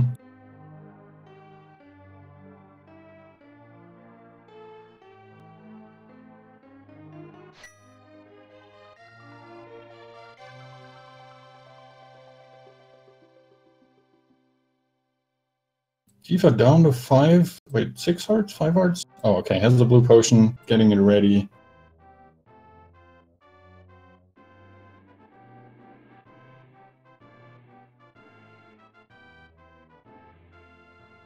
Okay,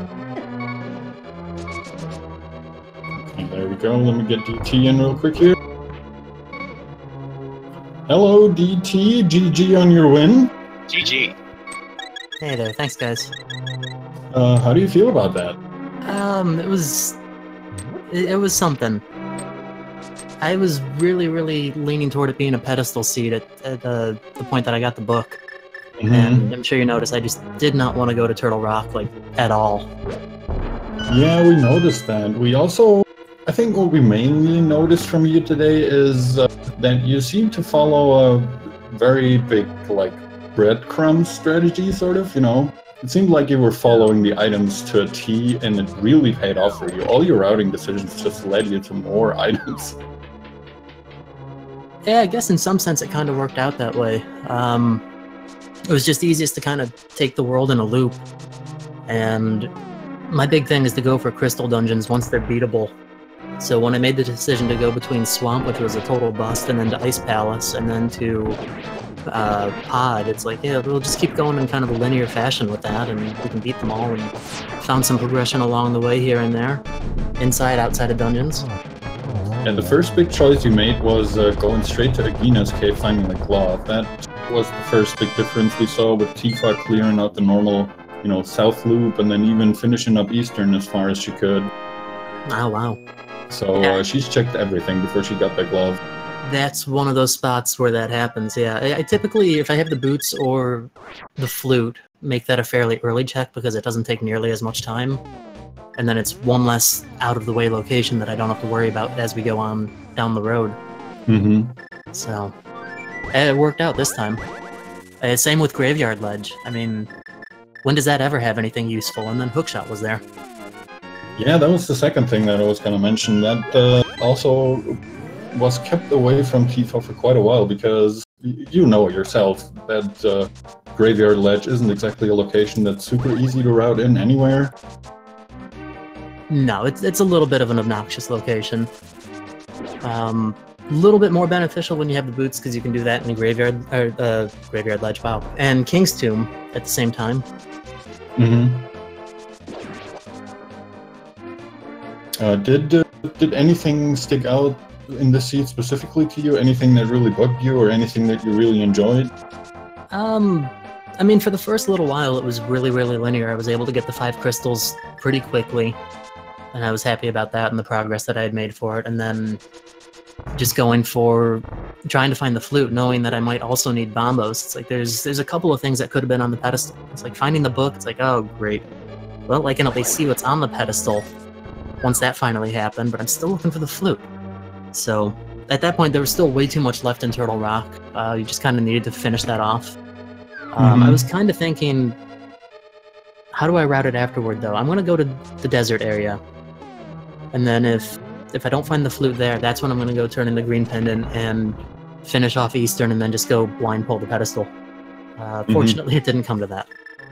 Yeah, that was your last decision where we were like, oh, okay, that's different from what we thought would happen. We were, or at least I personally, was pretty convinced that you would be checking the Bombos tablet before you head to Eastern. To Desert Palace, I'm sorry. Mm-hmm. And you didn't, and it paid off again for a third time. Yeah, and amusingly enough, we see here on DT's credits that Pedestal did have the Bombos medallion. Oh my gosh, did it? Seriously? I wasn't even looking. Oh my god. No. You really dodged one there, DT. Oh my. I wasn't even paying attention to the credits. Wow. A few small other things that kept Tifa back were a couple of very unfortunate deaths, one of them being on King Helmasaur, which she's now going back to finally finish up her last crystal, because she dipped out after dying to Helmasaur the first time. Nothing important on him, but it's just, you know, there's an item left in Pod, you're still looking for that last Go Mode item, it's gotta be on the back of your mind. Mm-hmm. Yeah, that's always a possibility. But it seems like she's in Go Mode right now. I pulled up the restream, so... Yeah, she's awesome. fine. She took a while to get the IP to get her Cane of Samaria, which held her off from doing Turtle Rock, and after doing that, she basically repeated your route, only throwing that Bombos check that we expected from you in as well, which was bombs, surprisingly. Yeah, the reluctance to go dependent T-Rock was definitely shared between both of you, and is pretty understandable considering the circumstances that surround it. Mm-hmm. It is understandable, but you know what? At the same time, I gotta convince myself that it's not a bad play, because it's a very, very dense dungeon for items.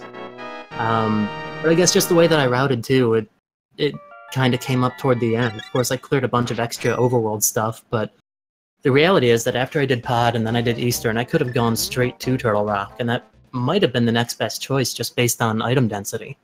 But yeah, I just didn't really want to. Yeah, and another thing that's kind of interesting, the relatively loaded early escape, getting that hammer in Link's house, bow on weapon, Uncle Weapon, definitely makes for an easy escape, but kind of open things up too.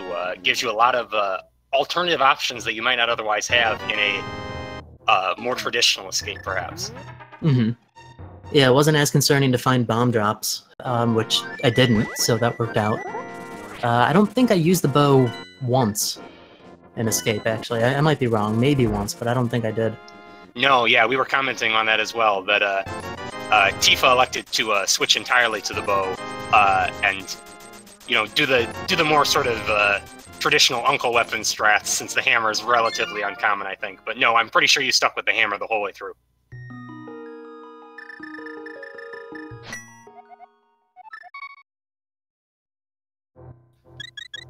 Yeah, and Tifa, having finished up that Helmsor refight without any difficulty, coming on over here, and we'll be entering Ganon's Tower shortly. Well, since I'm seeing your menu time right now, DT, we noticed that you had a very good time selecting that Ether Medallion when you try to open up to a mire.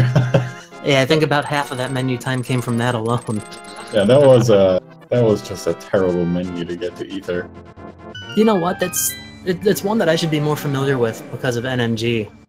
Because there's a couple of ways that you can get to it from the flute to Ether and have it be like 3 menu movements. Then yeah, I turned it into like 14, I think. I don't really know. I don't either, but we were very happy about you coining a new term. It's not the bird toss anymore, it's the bird carry now. Gotta have a little bit of empathy.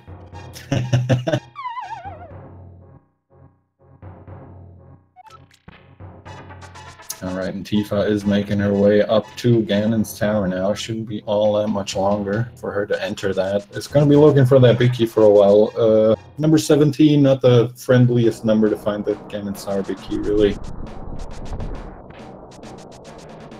Still, beats a tile room. Yeah, and as you said, that right side not having a key sort of pushes you along towards left side. As far as I know, the quicker path towards Ice Starmos in the long run.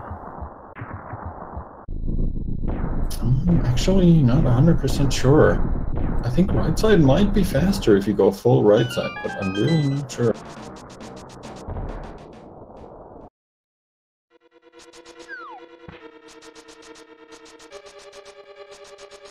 Oh, we see djtifaheart going down the basement on the right, going to be opening up those first 2 chests. Pretty disappointing.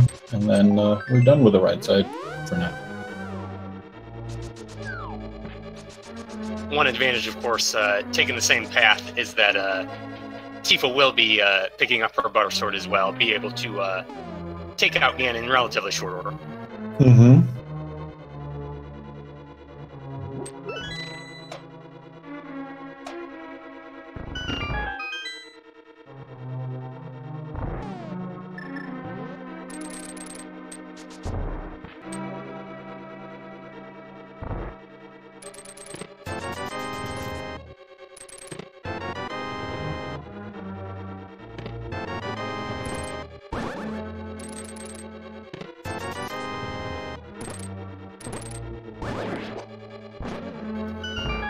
And that's a good stun prize. Yeah, we didn't see too much use made of that full magic drop from the enemy stuns, but very, very nice one to have. And again, I have to be reminded of my compass chest pick.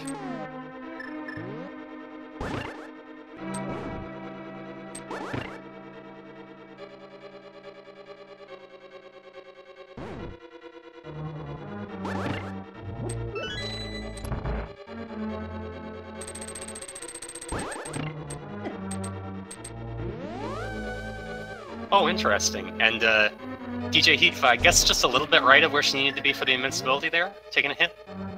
Yeah, that was a little unfortunate, but seemed like she was just a pixel or two too far to the right.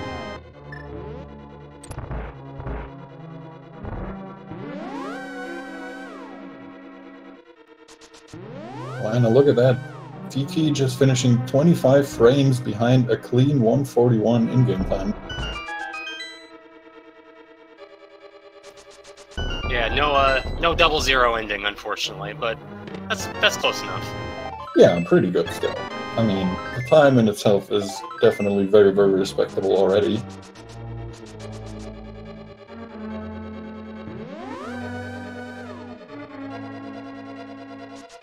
Oh, hey, DT, if you're still around, I have another question for you. What's up? How can you stand to look at that sprite for 1 hour and 41 minutes? I'm actually sitting the entire time. I don't know why you would think I would stand to play the game, but I just like the way it looks. So you don't use the standing office method of playing Randomizer? No, that does not sound enjoyable. I feel like that would be more incentive to get a quick run done. Your legs just get tired. Oh man, I never thought about that. Maybe I should start playing stand. Well, let's take it a step further then. I'm going to start running around my room then next time I play too, and I'll just always have the boots. I won't finish the game because my controller doesn't reach that far, but hey, you know, it's a good idea. How about you play this game on a treadmill and Link only walks when you're walking? And if you get the boots, you have to run. Oh, talk about the ultimate stress test. We've got a year till next April Fools. I think VR Link to the Past is a great project for our Randomizer devs. Oh yeah, I'm all about that. Alright, now Tifa finishing up her Ice Armos fight is going to be opening up the last 3 chests. If she opens them in the same order as DT did, she will really find that. Yep, she does. Epic Key is the last item you're going to grab.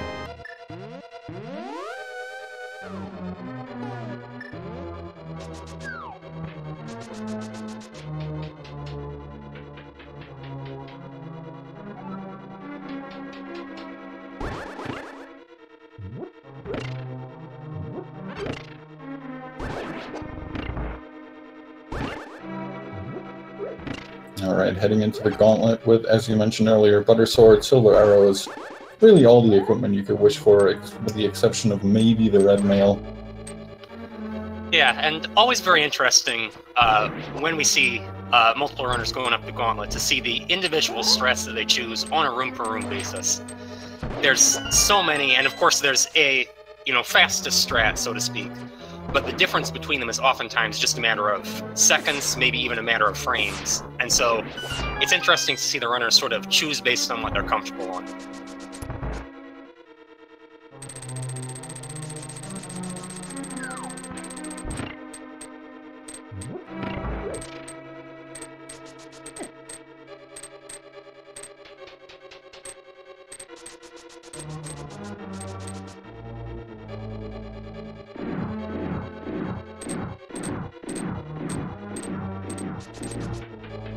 And upstairs we go.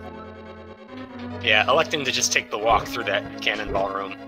If somebody has a consistent setup for making a dash that gets all the way through there, I would love to know it. You should talk to Andy about that. He is the only person I've ever seen in my whole life dash through that room without a problem.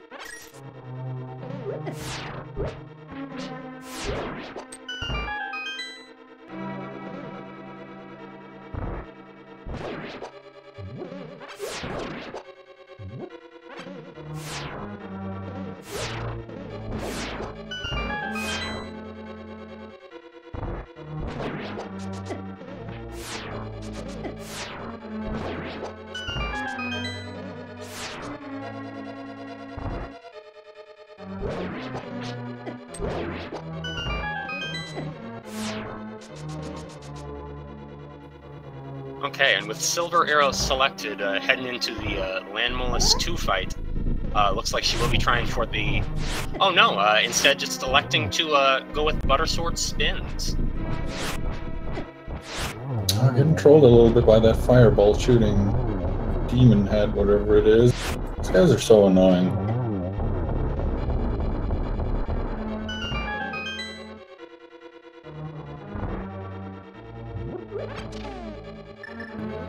Yeah, all of the Ganon's Tower boss fights sort of seem to be designed to just add that little extra element of annoyance. The Ice Floor in Armos, the extra Fireball Spitter in Landmolus, and then the weird-shaped arena for Moldorm to best knock you off of.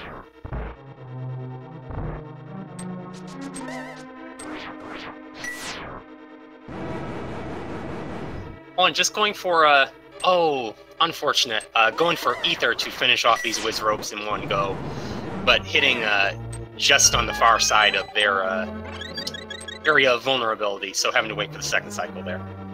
Yeah, we're getting the perfect drops from all of them. Full Magic Decanter and a Fairy. Couldn't have done any better.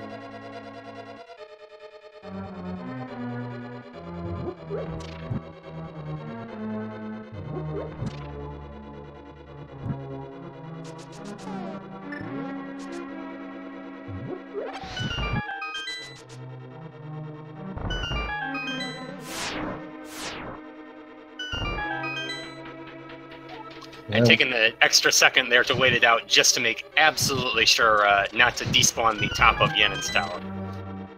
Yeah, that's right, despawn. Probably one of the worst things that can happen to you, especially in such a late game location. Oh, that was interesting. Yeah, never seen that before. Getting a bonk off of the corner there, trying to dash down while right up against the wall.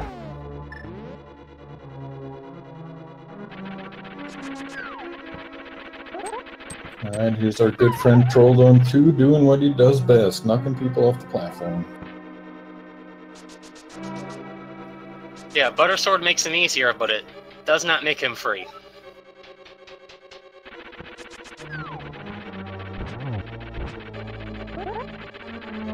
Oh, there we go.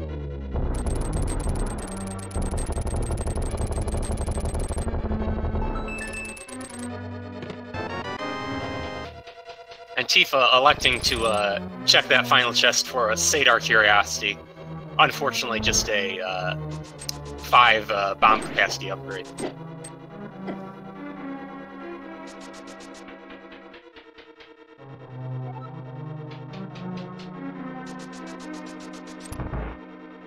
Alright, entering the Aga 2 fight now. Let's see how quickly she can dispatch him.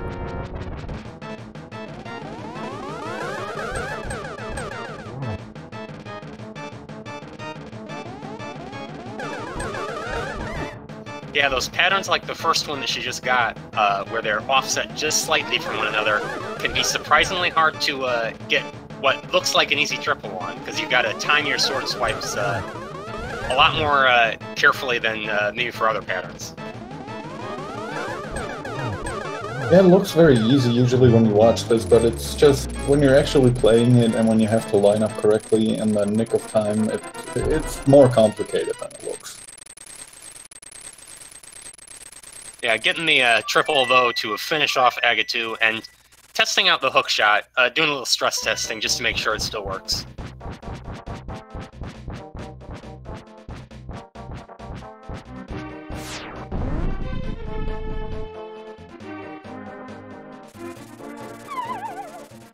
Alright, off to the Ganon fight we go at about 2 hours, 4 minutes in. I'm going to be getting a little taste of the police lyrics again.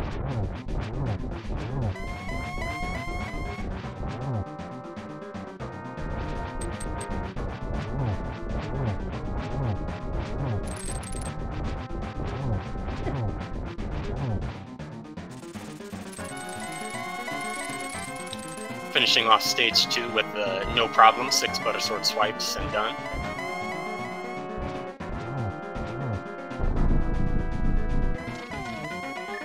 And of course the Ganon teleports standardized to be the same for all runners running on a particular seed, so we're going to see essentially the same pattern here that we saw in our previous fight.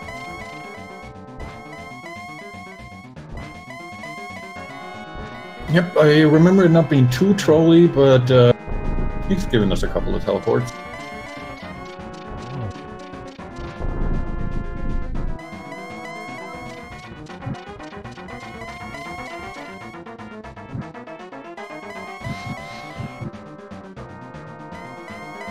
and missing Torch Glitch, but with half magic, not really a pressing concern. Probably more interested in trying to set up some doubles here near the end. And with the second arrow in, looks like she is just going to wait out that Fire Bat. Elect not to get knocked off. Probably a smart decision.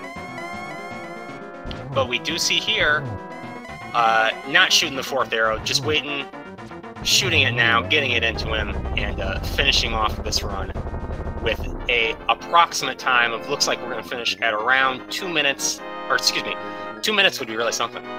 2 hours and 6 minutes. Yeah, very nicely done, GG to Tifa as well, finishing up that seed. I'm not 100% sure if you're gonna get her in here for a post-game interview. We'll see, I guess.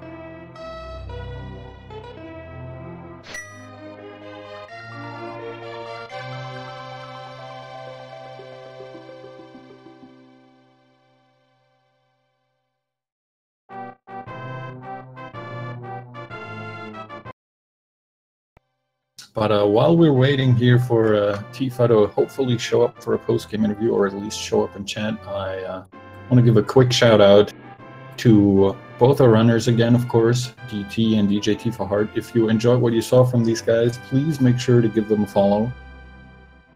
They definitely deserve all the support they can get. Of course, also a shout-out to Nash212, our tracker for today. Sadly, had to be for a little bit, but still did a great job. Of course, also shout out to Speed Gaming 1 through 6 and ALTTP Randomizer 1 through 4, our channels where all these tournaments are going on.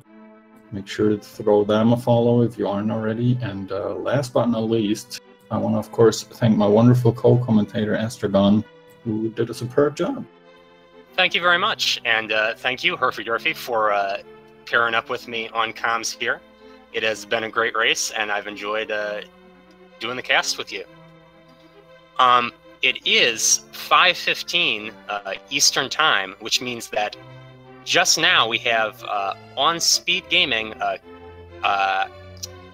don't remember how to pronounce this name, I think it's Karaoke versus Claris.com on Speed Gaming Prime, the Speed Gaming channel with no numbers. So if you're looking for more rando, you can hop over there right now and see a race.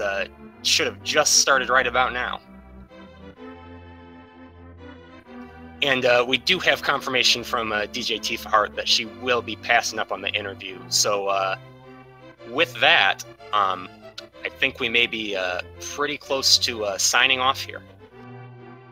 Yeah, I think since we're not getting her in for a post-game interview, unfortunately, I want to thank our runners again. Thanks to DT for sticking around as well. I think he's still somewhere in the vicinity. And yeah, check out all the other rando. We'll be having plenty more rando for you guys over the next few weeks. So make sure to check out everything, follow all the things, and I really hope you guys enjoy what we brought to you. And have a great night. Yes, thank you so much, and farewell.